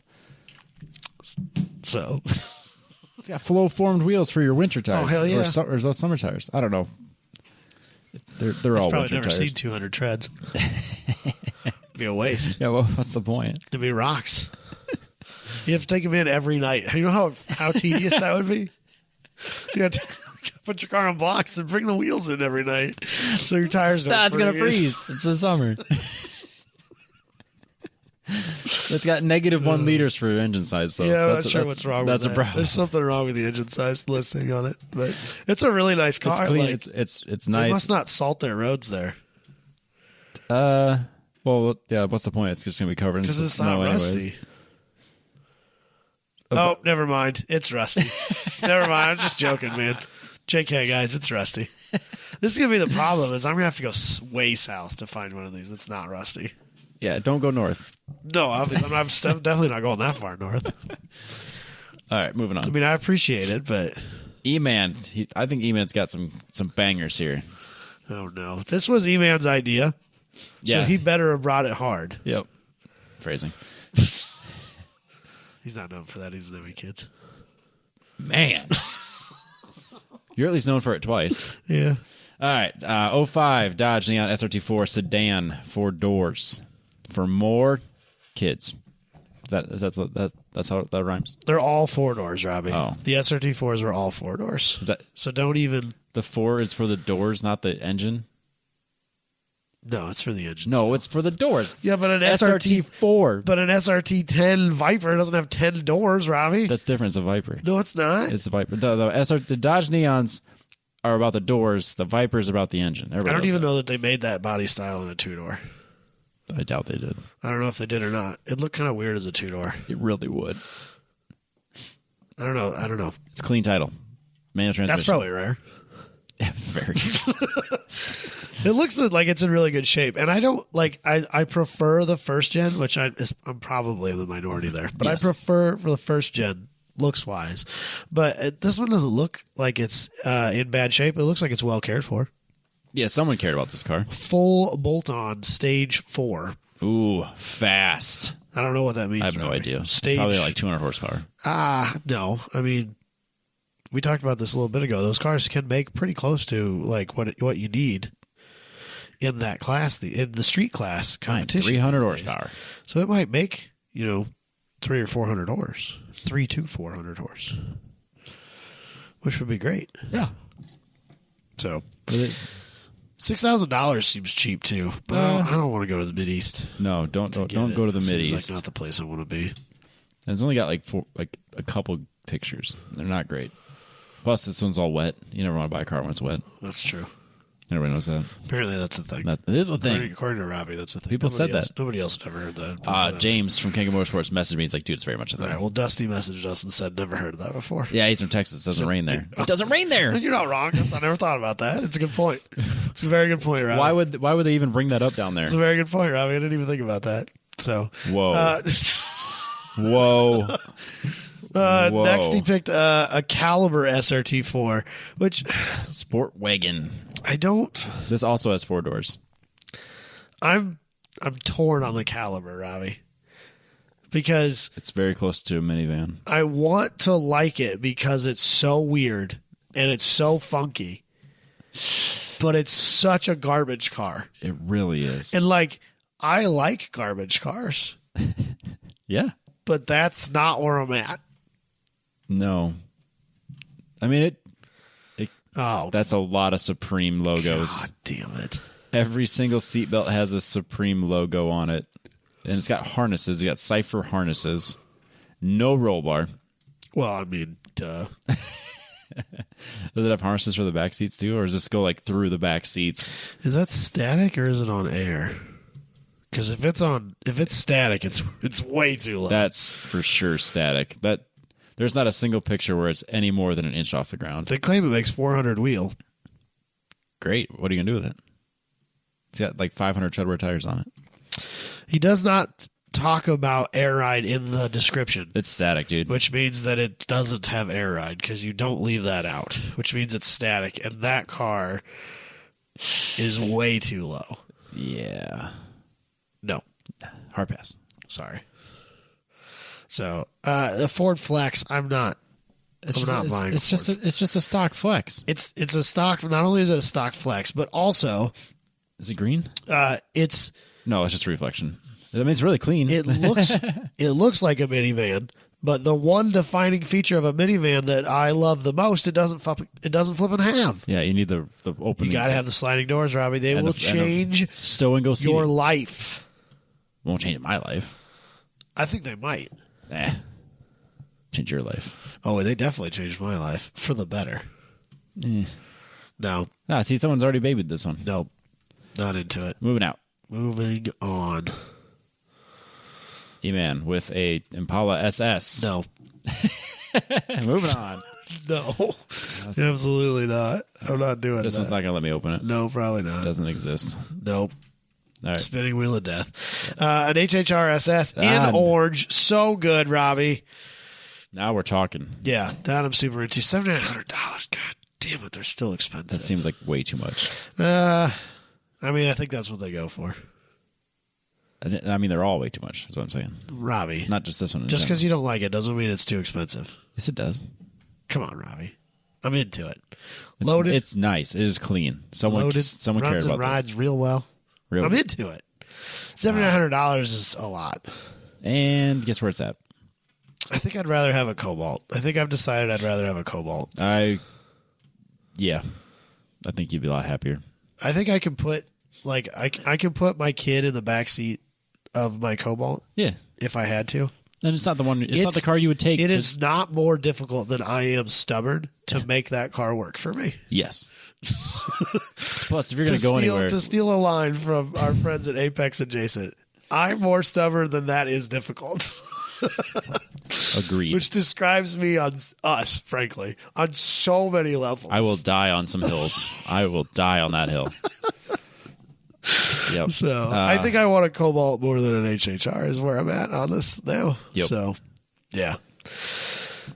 But 3 spokes. Oh God, Lexus they're like LS giant 3 spokes too. Those are like 20s. Yeah, these are those really awful ones that you see on show cars. Well, they're all awful because they're 3 spokes. Yeah, but this is like extra bad. 3 spokes are garbage. So it's a 99 Lexus LS 400 luxury. They're probably all that. I don't know. The LS 400 is a great car. Yes. It's that lowrider 3-spoke triangle thing. So it's like the Mercedes logo, but like fat. You see them at car shows a lot. Yeah. Not so much anymore. But you used to. Good. Not good at all. Yeah, there's not a lot of defining thing. There's like it's a stock. I don't know. Very comfortable, I'm sure. Quiet. Yeah. It's better than the Chucky. 240,000 miles. Well, that means it's just broke in. Yeah, it's a Lexus. It's fine. Do you want a Honda Odyssey? No, I already have one of those. You want a Hyundai Genesis? No, not that one. Well, actually, I do, but not that one. What's wrong with this one? It's a bone stock Hyundai Genesis. Yeah, I didn't realize those were still $10,000. That's too much. It's a 2-liter R spec Genesis coupe. I didn't realize those were still $10,000. And that car looks bone stock. Car looks a little bit rough. Someone's abused it a little bit. A little bit, like not bad. No. But I don't think and. Like like you were talking about earlier, there's a KBB thing on there, so they're asking $9,500 for this car. The high end KBB is 76. This should be closer, at least to the 76 range. There's nothing in this. There's nothing special about it. Yeah, it's got tint. Stop. Yeah, that's it. Yeah, it's got tint, which is fine. Actually, I think that's probably the one I want. But you're not. But not for $9,500. No. Just because we have a $10,000 budget for this theoretical thing doesn't mean we want to use it all. Right. So, pass. No, I'm not into that one. Do you want the Studebaker? That is a tank. Actually, yes. See, this is why I put vehicle and not car. It's a 1944 Studebaker M29C Weasel. That's right at the $10,000 mark. Yep. But it is a full treaded thing. It says World War II on it. It's a World War II Weasel. I don't know what to think about That's this. steered like a skid loader. Yeah, no, an excavator. Yep. With the sticks. But they're already pushed all the way forward. That seems like a lot of money. Way too much money. That thing would be It's nightmare. probably really rare. Yeah. It's cool though. That's hilarious. Of course, Justin found this for me.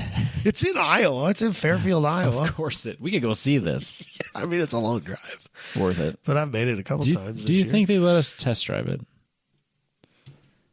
We have to act real serious. I'm really upset by the fact that they put an LED bar on it.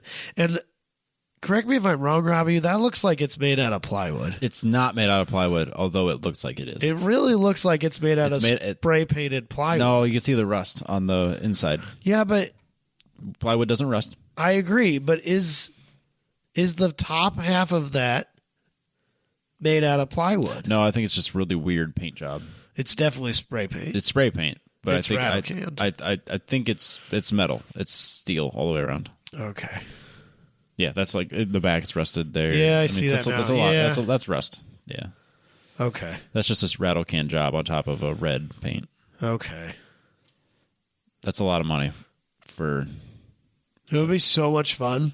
Like, I think it would be for fun. an hour. Yes. And then you'd be like, all right, well, I'm done with this thing. It'd be fun. Because I'll bet it's painfully slow. And I bet it's not comfortable. No, and like it's probably not something you can use in any capacity. No. Like I'll bet it'll drag a chain or it'll drag a log out of a grove. Yep. If you need to. But it'll do it slowly. Oh, so slow. Yeah. It's hilarious though. Because it's kind of like the size of a Ranger. Like those I don't.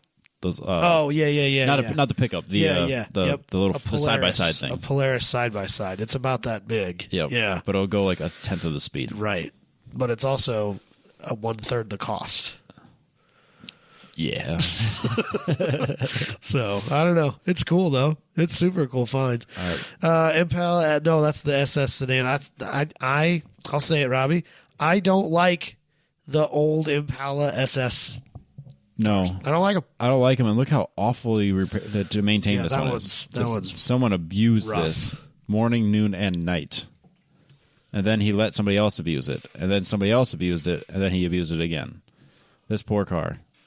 How about this one, Adam? Yeah, not into that one either. A 1982 Toyota Tercel That's LE not sedan. a Toyota Tercel. It says it right in the caption. That's not a Toyota Tercel. It's Inventa 1992 Toyota Tercel Titulo Azul Cone 92 Robbie, mil. those are Spanish words. That is $8,500 OBO, but it also has 1, 2, 3, 4 as the price. It's cool. I think it might be rear wheel drive, Robbie. It could be fun. This could be fun. Not $8,500 worth of No, fun. it's not $8,500 Not even close. fun. Nope. And it's automatic, so it's you can knock a few more $1,000s off of Oh, that. gross. Yeah, moving on. Here we. Oh, this one's made the rounds. We've sent. God. This is the one that we've sent. This has been in the chats. This has made the rounds. So this is an 86 Honda CRX, air quotes, a GTL car. GTL is a really cool SCCA class. This is basically a full tube chassis race car. Yep. Apparently it's got some wild independent rear suspension setup on it. I mean, this is the real deal race car. And at 10.9, I will allow it within our $10,000 budget because our rules don't matter. And it's cool. I think somebody we know needs to buy this. This car should be in GLTC or Mid-Iv TT or both.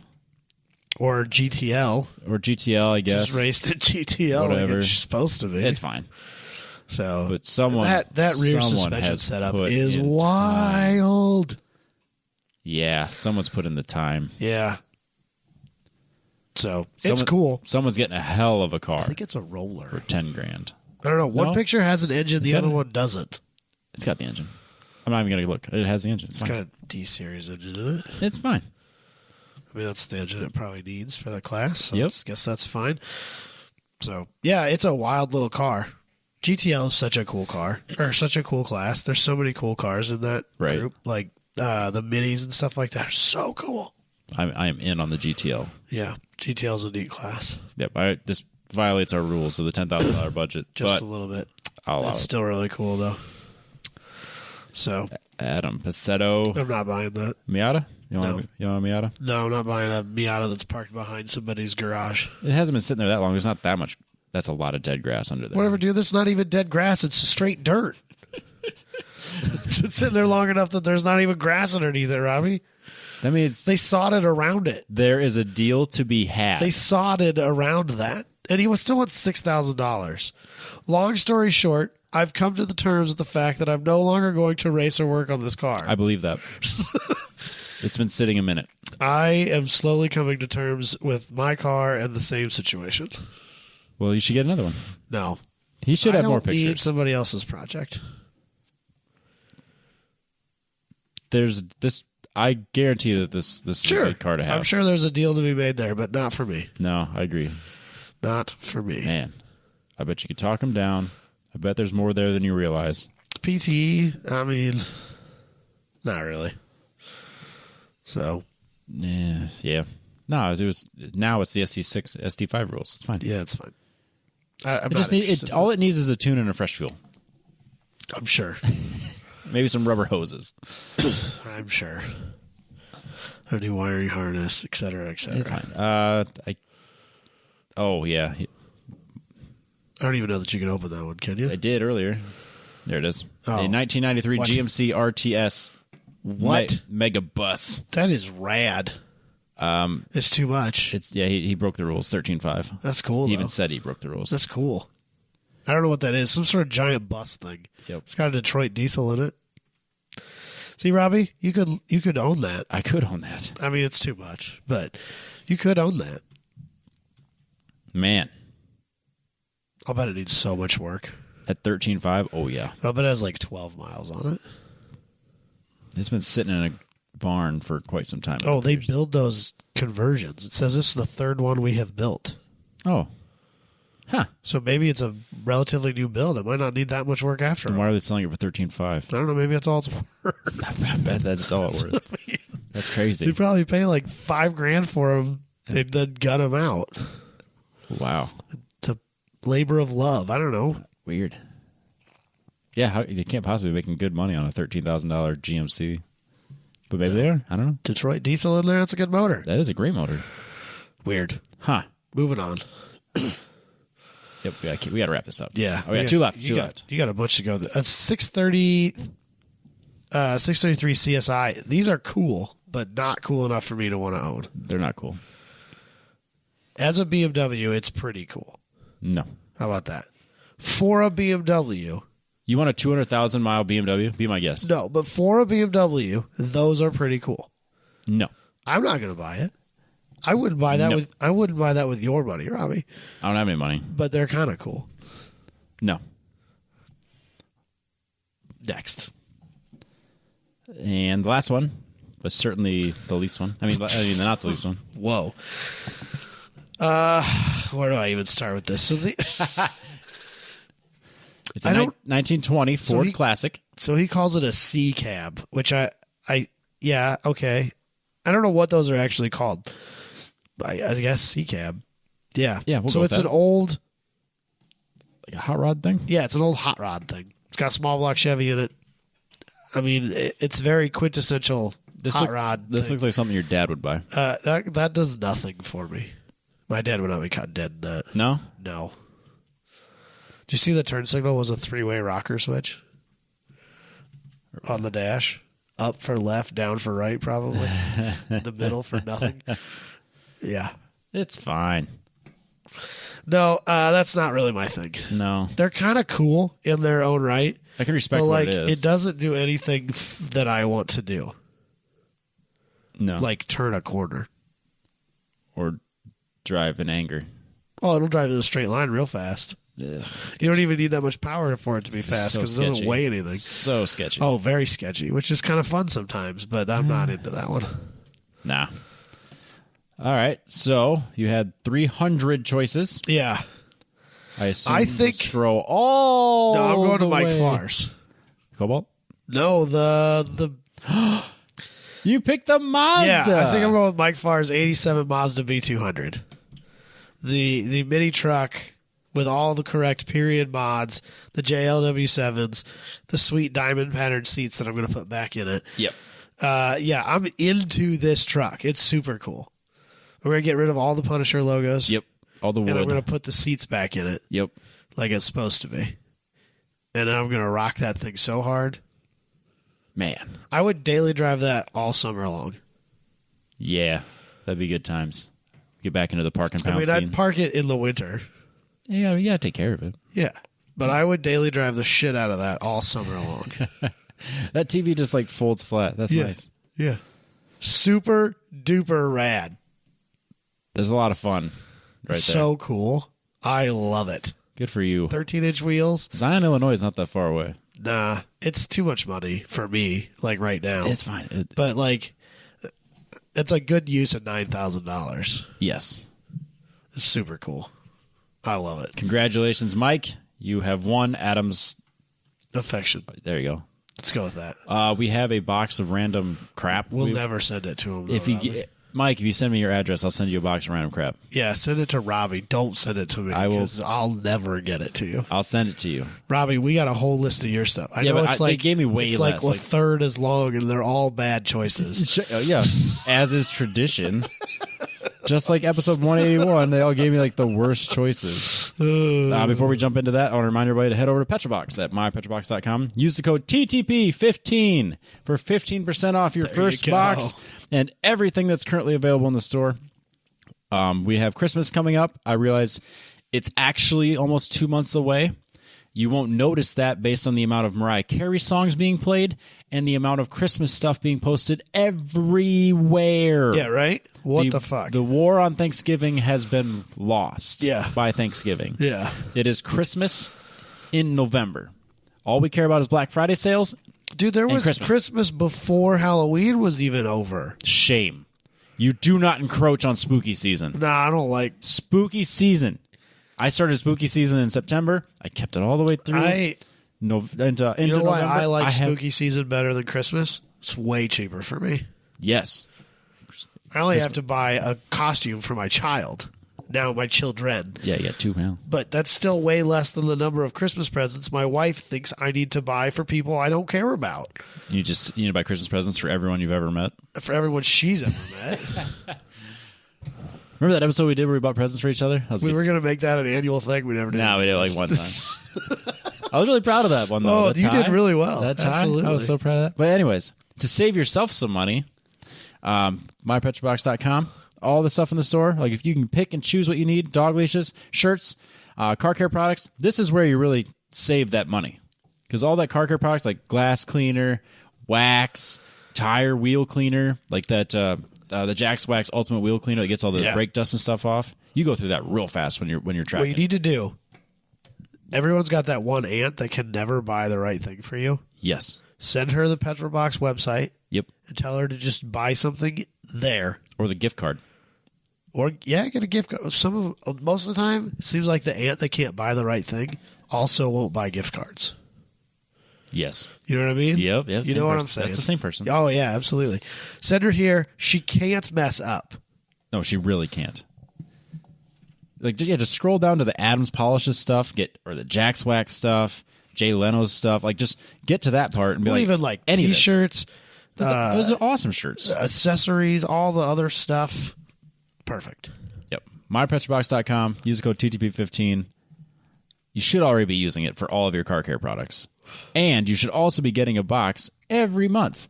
And you should also have your name entered in to get a free set of Rotiform wheels that they give away all the time. Every month. Once a month. That's crazy. Free set of wheels. That is the best odds for free sets of wheels in anything. Oh, for sure. MyPetrobox.com. All right, let's get to mine.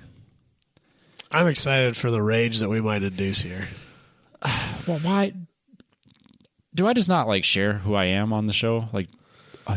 Well, Scott said that you were a very different person on the show than you are in real life. I'm quieter in real life. That's different. Right, because you have to not be here. I have. If you were as quiet in real life as you are on the show, or if you were as quiet on the show as you are in real life, we wouldn't have a show. It would just be me. Yeah, it would be, and that would be a terrible show. Yeah, that's worse than it already is. That's too much of a monologue. Yeah, yeah. In reality, I'm the quiet. I'm not the opinionated guy. I remember when we first started the show, and it was you and me and Michael. I was the quiet guy, and me and Michael were trying to figure out ways to force you to talk. Yes, that's why you had to do the news originally. Yes, I was a quiet guy. Yeah, I'm still a quiet guy. We fucked that up. Yeah, now I'm the opinionated guy with a podcast. What an asshole! I hate those guys. Nobody likes that guy. No. All right, we'll start this off. I don't know where Michael was going with half of these. So swing and a miss, man. All right, swing and a miss. We're going to start this off with the Land Rover Range Rover Sport. So apparently we're trying to get a vehicle for my wife. Pass. You know what you've said about the Edge over and over and over again? It's so damn reliable. It's frustrating.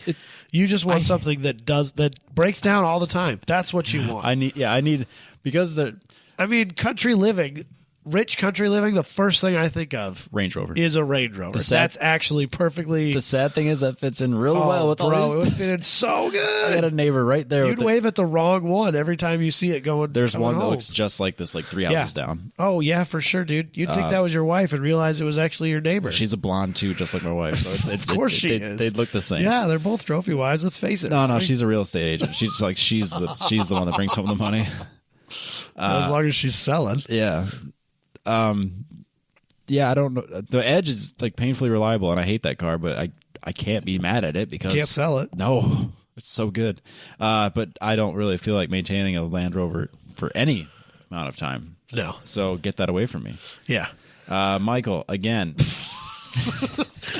A 2007 Mitsubishi Eclipse. I think he was trying to troll Jabe, but that's the wrong It's the wrong gen. the wrong generation. Jabe was into the third gen. The fourth gen's even worse. It's terrible. Is it better looking?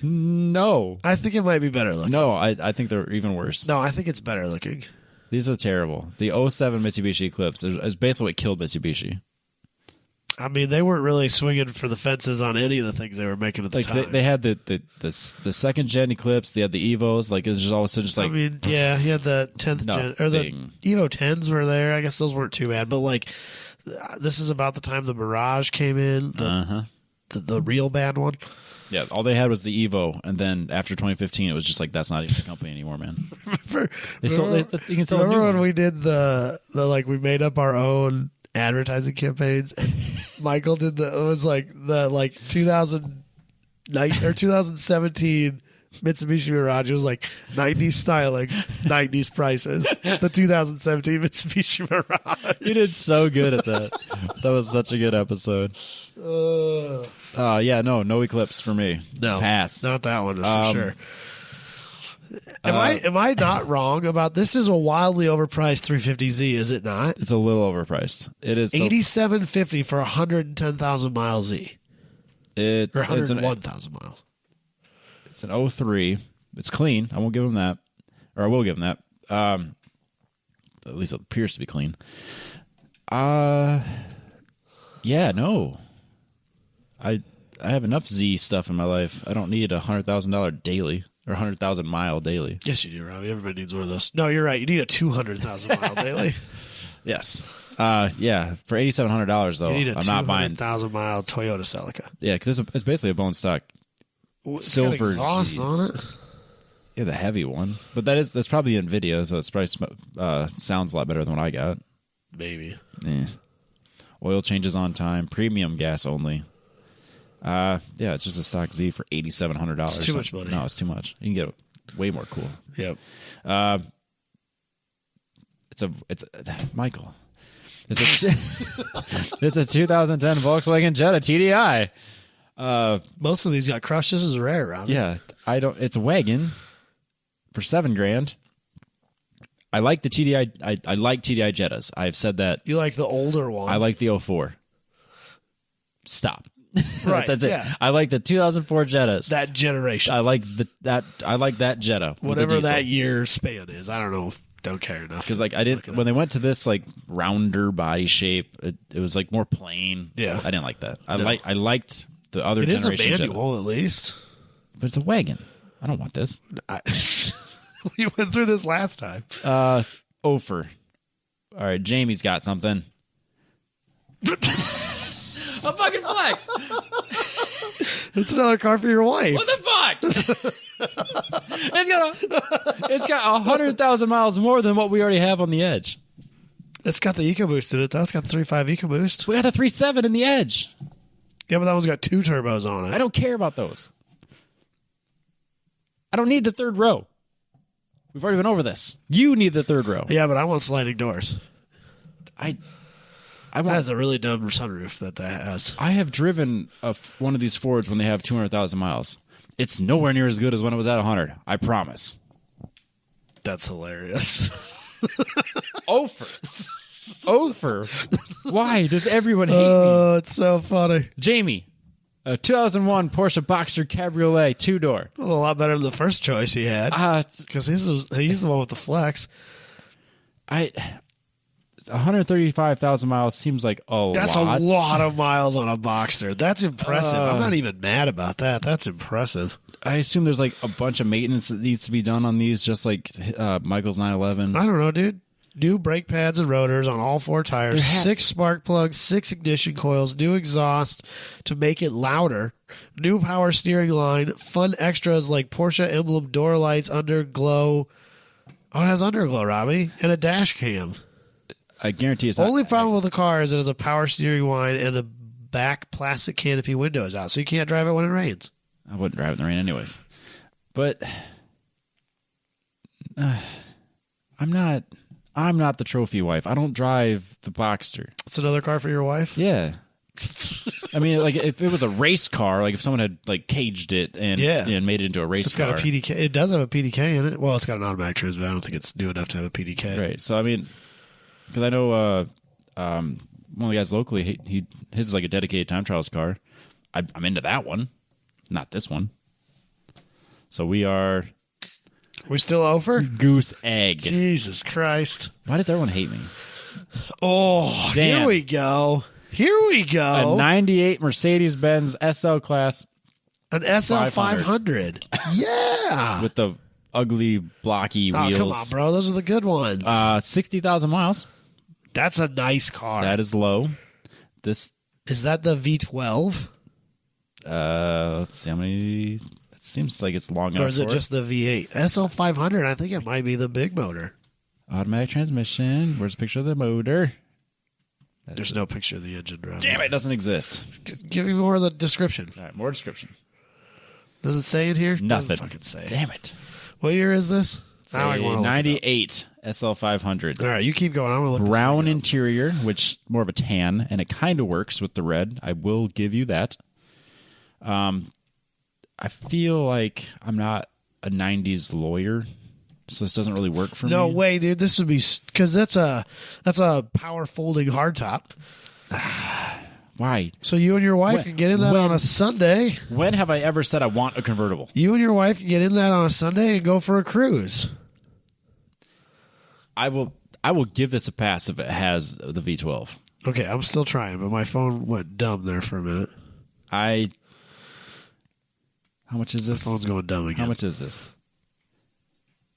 $9,800. Ooh, that's a lot of money, but it's probably what it's worth. It probably at 60,000 miles, it probably is worth everything. Well, and it's an SL5. That was like the car. That's like that is the 1998 equivalent of like the AMG GT. Yep. Now, man, that's a good car.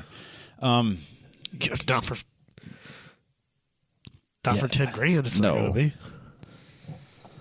Oh, it's a 5-liter V8. Okay. Well, Makes 315 horsepower. Ugh. Weighs 4,100 pounds. Ugh.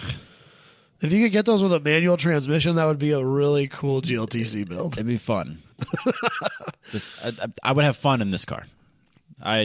Big smoky burnouts. It's rear wheel drive, yes. Robbie. This one we're at half. We're not at one yet. We're at half. All right. It's the winner. I'm stuck. I am stuck. It's jumped to a mid-pack lead. Yep. Dan, again. Why? A 2001 Camaro Z28 Coupe 2-door. You know what? What's funny? Dan's the one that gave me that really cool camper van thing. Yeah. He gave me that one. Yeah, I know he did. He could have gave you that. No, but he gave me this Camaro. But it's got a manual transmission. So that's good. It's got an LS1 with a T56 in it. I've lived that life. I put it in a car that was more fun. I mean, arguably.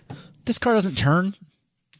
It can. It does not. There's a whole class. NASA has a whole class dedicated to them. That's not a great class. American Iron, I think it's pretty well attended even. I think it is. It's the Camaro Mustang spec Camaro class. Mustang Challenge. I forgot about that one. Yep, that's the one. Yeah, there you go. My God. I mean, I know this engine inside and out. So He talks about part numbers of the heads and all that stuff on there. He's got the good heads. You and my performance parts on there. So you can do turning things. No, I can't. I mean, haters gonna hate, Robbie. I know. I mean, it's just a purple, or is it black or purple? It's a black Camaro. Is it black or is it dark blue? It's dark blue. Is it Exterior dark blue? color blue. All right, it's dark blue. It's dark blue. Looks purple. 123,000 miles. That's right about the time you spin bearings. So would you buy that or the SL500 for the same amount of money? Also, that's way too much money. It's probably way too much money. I don't know if it's what it's if that's the going rate on a nice one. That's a ton of money. It seems really high. But they're the same amount of money. Which one are you buying? House money. I'd probably go with the Mercedes. Yeah, I'd have to. Word. Yeah, I mean it's just a Camaro. There's nothing special about that Camaro. I'll give you that.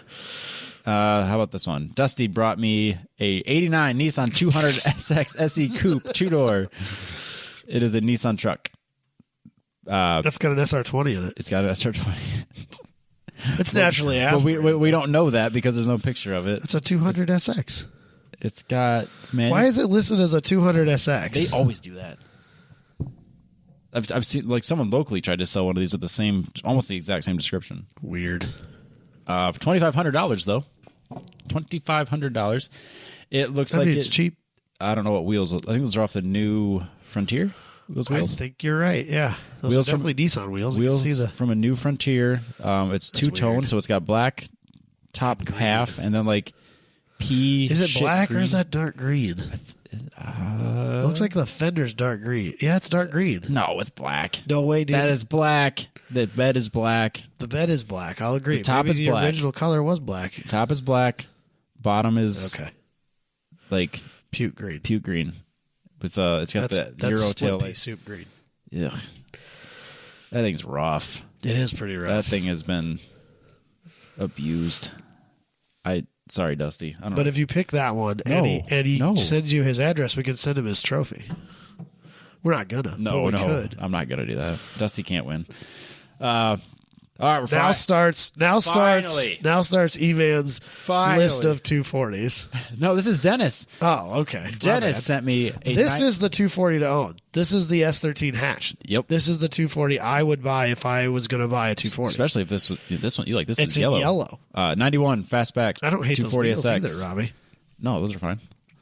Probably an inch or two too small, but it's got like a 5.3 in it. 90% done, Robbie, which means it's only 50% done. Yeah, that's not close to 90. You're a ways off 90. That being said, for 10 grand, the problem is you're at 10 grand. How? You're gonna put at least 5 more in it. How did you not sell your car for so long, and this guy's asking 10 for his, and it's not finished? That's why it's not sold. It's 6 weeks sitting on. I guess. I mean, there's probably 10 grand worth of stuff here, but you're not going to get 10 grand for it. That's just not how it works. It's 10 grand to part out. Like, if you had a cage in it, maybe it's a $10,000 part out. He's got a completely gutted interior. Oh, I mean, that's the problem. I mean, it's way too high priced. Yeah, I agree.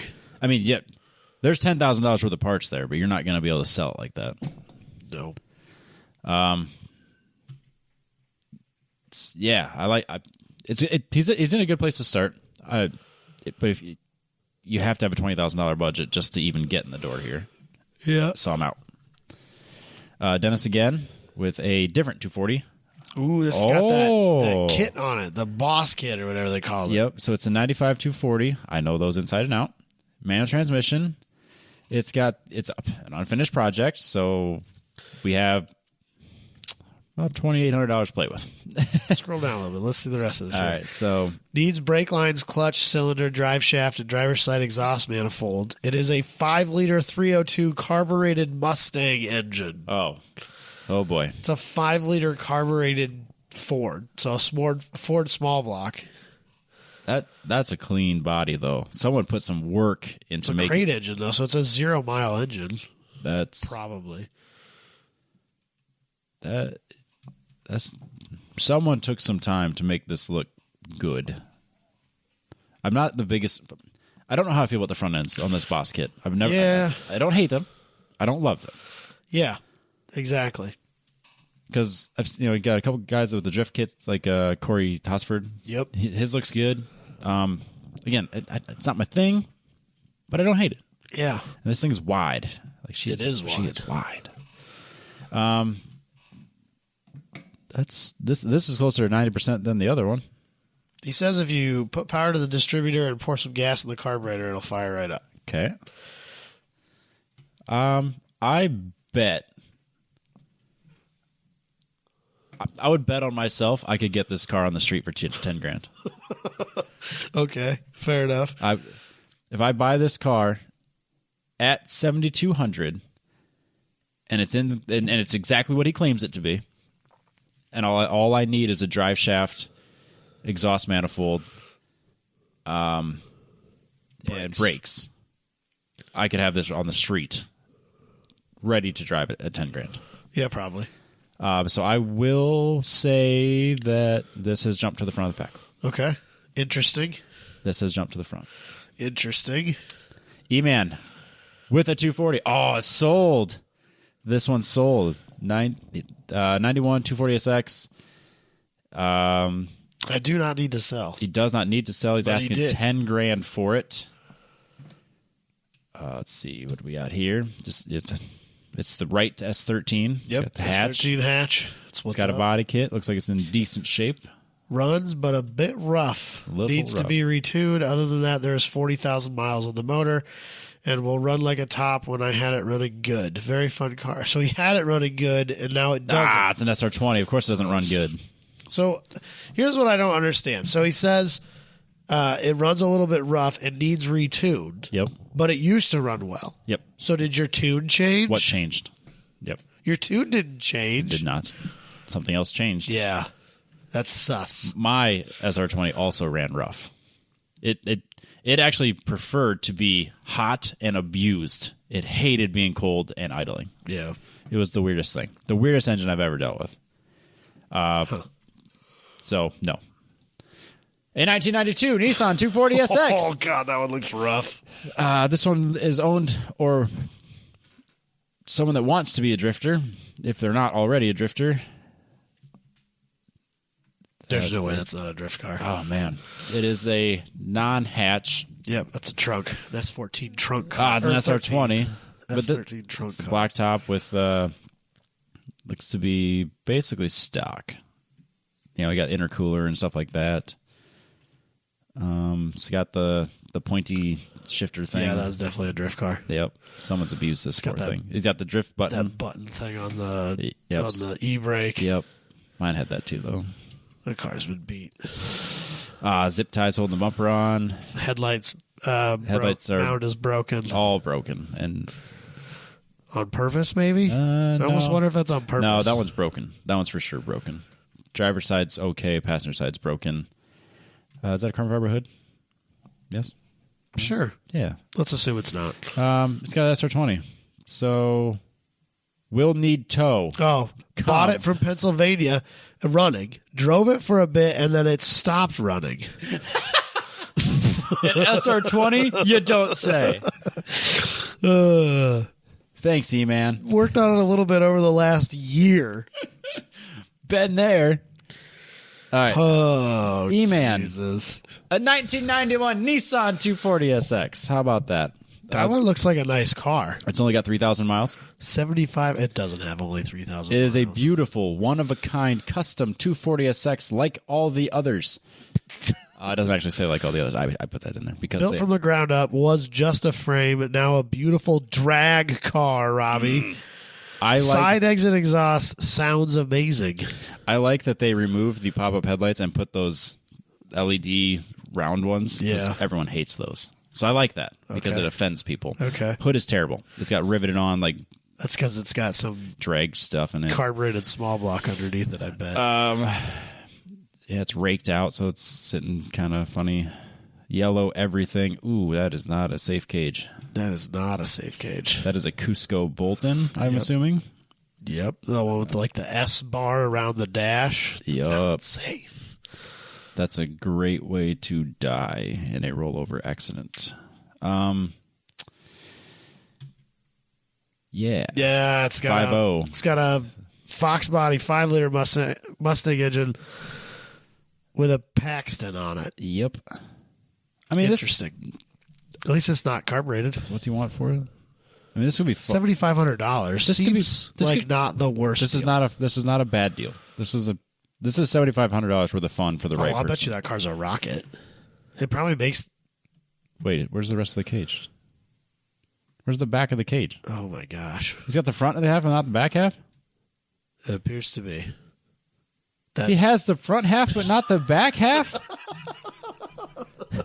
It's the opposite of how you build those. That's That's insane. backwards. What is he doing? He put it in there for looks, Robbie.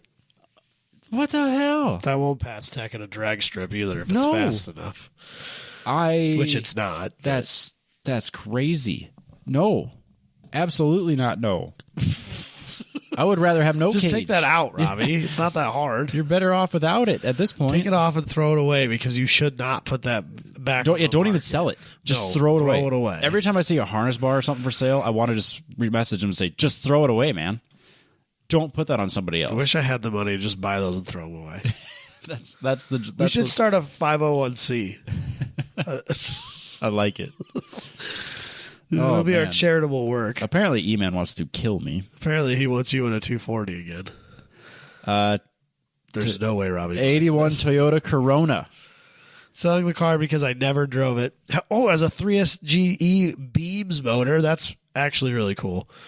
S14 subframe, S14 steering rack, S14 a lot of things, lower control arms, brakes. Huh. That's unique. That's actually a really cool car. With a Beams motor in it, I bet you that's a really fun little car. Yeah. Those like rev out really well, and yeah, that's neat. Not my thing, but it's neat. I'm not taking $1,600 isn't like the worst price. Seems a little high, but not bad. I mean, it's better than $7,500 for that yellow 240 we were just looking at. I wouldn't die as fast in this one, I bet. No, it's definitely way slower, Yeah. I would probably. but it would feel just as fast. That's the thing. Yeah, I could drive this in a lot more anger and be way happier. But still, no. Still no? Yeah. Okay. E-Man, again, with a 2002 Lexus No way IS he 300. buys this. So it's a turboed 2J. Yep. It did not come that way. It's been added. He has the front bumper and side skirts to complete the bodywork, but did not bother to put it on to take a picture. You know how long it takes to put on a bumper? Like 20 minutes. At least. I mean, that's how I would have listed it for sure. Yep. So, matte black. I assume it's rattle can from start to finish. Yep. It's got are those 350Z wheels? Yes, the 350Z 5-spoke wheels. Needs some refining and a decent tune. Robbie, that's just your market. Why does everything need a tune? That's just your market, Robbie. That's what you specialize in. Why do people Buying not cars just that don't automatic? have tunes. Yeah, they're all automatic. Well, no, they're not all automatic. No, they're not. There are some manuals, not very many. I though. do like these cars. It's got like a wider front. It's got like. Oh, there's a bumper. Oh yeah, it does have a picture of the bumper, and then the fenders have Is this painted or wrapped? little wide body lips on them. Or It's paint. The hood's painted. You can see the streaks where it's not evenly painted. yeah. Because that's so fucking hard to do with matte. I'm not taking anything away from it. No, yeah, you're right. It's fucking super difficult. hard, It's so difficult to paint flat black and do it well. especially when you do it in your garage. Yes, it's extra hard. So yeah, I bet it's painted, but I do like these cars. I'd like 2Js. Not this. Not this one. How much do you want for it? $6,500. That's a fair price. That's a fair price. For a turbo car. But it needs refining and it needs a tune. Yeah. So you're gonna hit your $10,000 budget. Probably. I don't know about 10. Yes. Let's just assume it is a tune. There's 1,000 right there. Oh no, that's not 10 then. That's 65 or that's 75. That's assuming it's just a tune, and we know better. Well, it still leaves you $2,500, Robbie. You'll burn through that so fast. I know. That's $10,000 right there. I know. Dallas has A Subaru. It's not the wagon, but it's $13,000. What are we doing here? It is too much, isn't it? Let's scroll down. Is that? Let's get to the description. Is that? Nope. That's the price. That's the price. $13,000. Rebuilt motor. I've actually helped rebuild one of those motors. That's not that bad. I do. That's a lot of hail damage. Oh, it is a lot of hail damage. for a $13,000 car. That That's is way a too much lot. hail damage. That is a lot of hail damage. I wonder if it has ever been reported. Does it have a salvage title? There's too many words for me to clean read. title. That's what it says anyway. Clean title. I would check it. Oh yeah, I would definitely Carfax this one. Heads have been decked. Yeah, the engines came out because it's a Subaru. Been there. It's really nice that on the Subarus though, because they have a connector for the engine harness at the bulkhead. Oh, So you just at the firewall, you just take the harness out right there. You just pull the whole thing out. It saves you so much time. smart. They planned ahead. They knew. Smart. I do like these cars. I've always liked Really? this generation Subaru. That was not what I expected. I have. Andrew Dostal had one I when we were in remember college. that. It was very similar to this one. Silver. His wasn't the SCI. No. His was a little bit lower. Yeah, he he had some mods didn't on have a wing on it. He had some like real subtle mods. I always really liked that car. Okay. And so Okay. like I like this car. I don't like it at that price No. or anywhere near It's also it. $3,000 more than our budget. Yep. Hard pass. That's not what it's the same fucking Genesis Genesis. you posted on mine. No, if you didn't like it, I sure don't like it. Neither one of us likes this. Oh, man. You make me giggle. Adam Passetto, a 91 Mitsubishi 3000 GT twin turbo, Should have gave me that instead of that stupid Miata. 225,000 miles, which is a lot. That's a ton of miles for one of those. These engines are stuffed in there. Oh, they're so hard to work on. The absolute worst to work on. It's This is another car that, like, when I was real young, I always kind of liked. it's twin turbo converted, which means it Oh. used to be a naturally aspirated car. Gotcha. So that I would look real close at. Real close. $8,500 seems like a lot. It seems to be pretty clean. There's something wrong with those seats. Those are seat covers, Robbie. Okay. What are they covering? Holes. Those are Rips. like sewed on seat covers. Yeah, there's something weird going on there for sure. That's another red flag. It seems fairly clean though, body wise. Even in the interior is fairly clean. The seats are weird. That's a lot of interior pictures. There is one engine picture, so there is an engine. It's there. What do you think? No. No? I'm gonna go no. I don't have a lot to like bash on this car. I really don't. No, that's a decent car. It's decent. I don't know what they're worth. I don't know if that's a good price or not. It seems a little high. I don't know. Maybe it isn't, though. It might not be. It just seems high. Because 91 3000 GT with that many miles seems high. It's a lot of miles.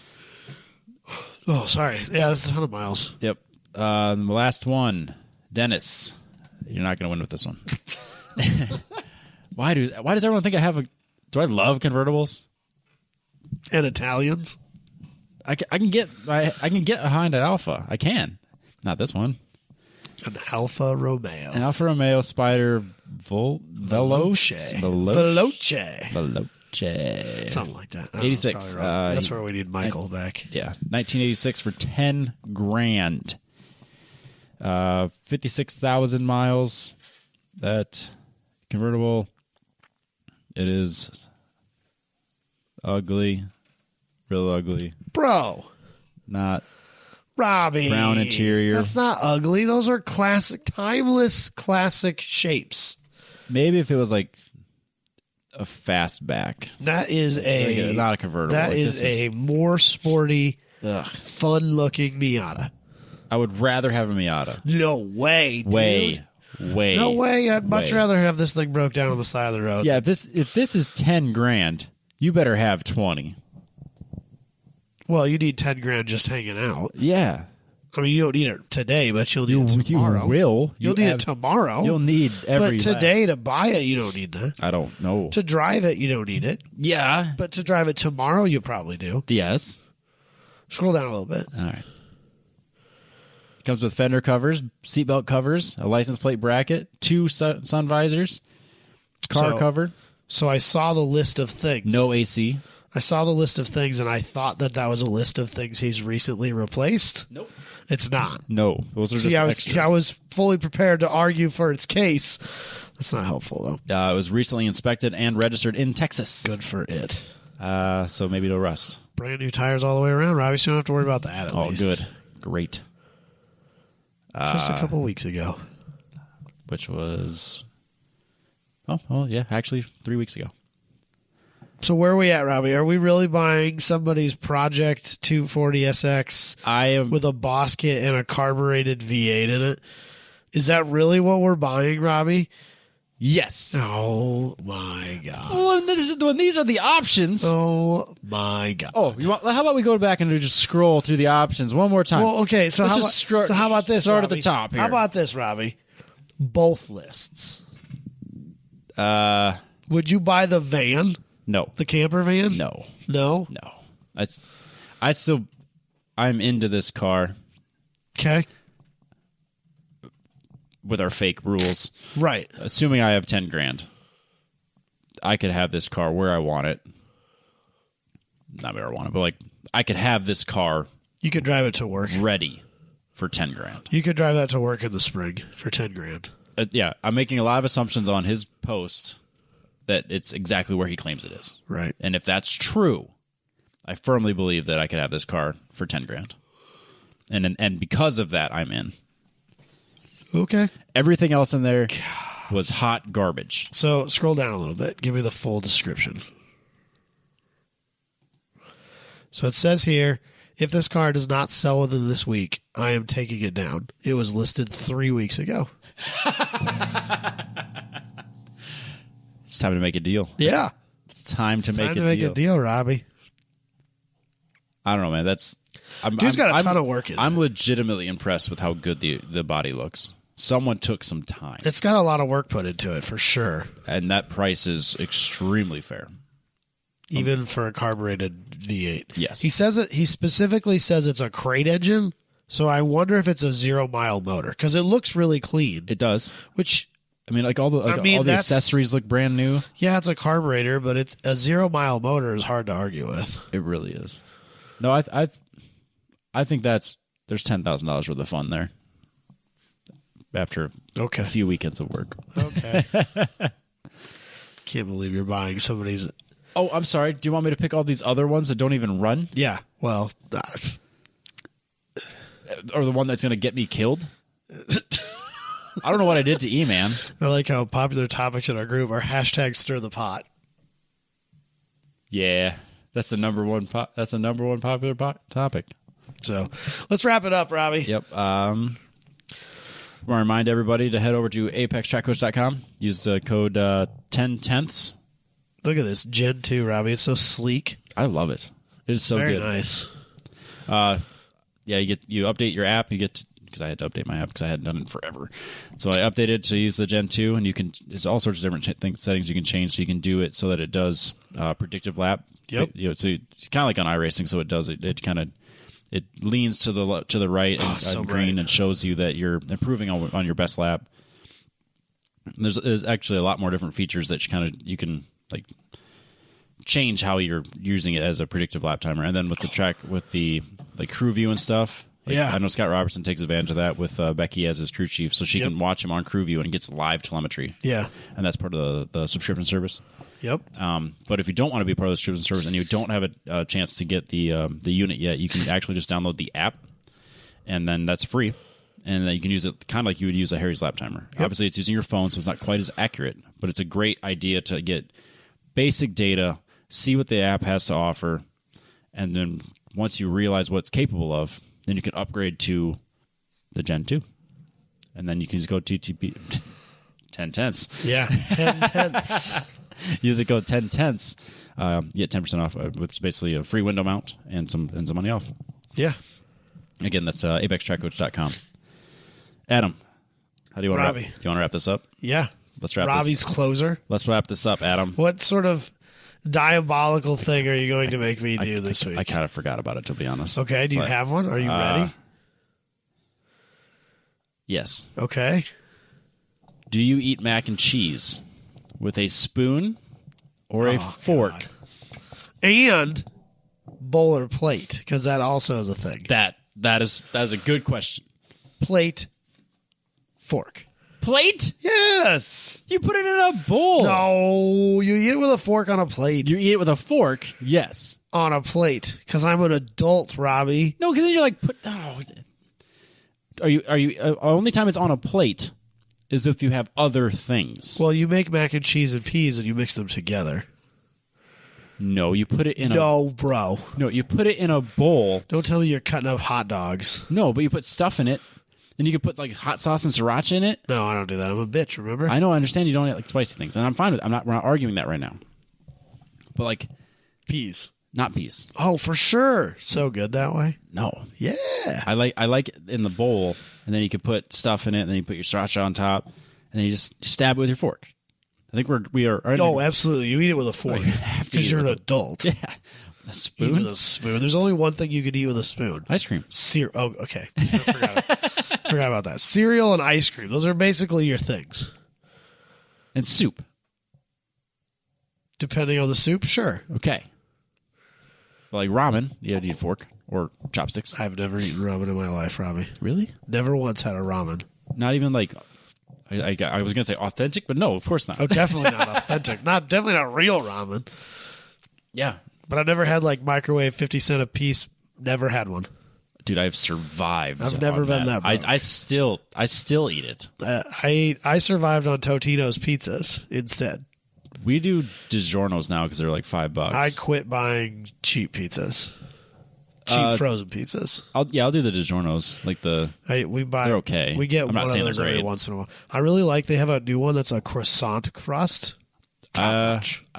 I liked it a Top lot. notch. I liked it. Jess hated it. Oh, I love it. So Katie's into it too. yeah. No. Anyway, I've been making here lately.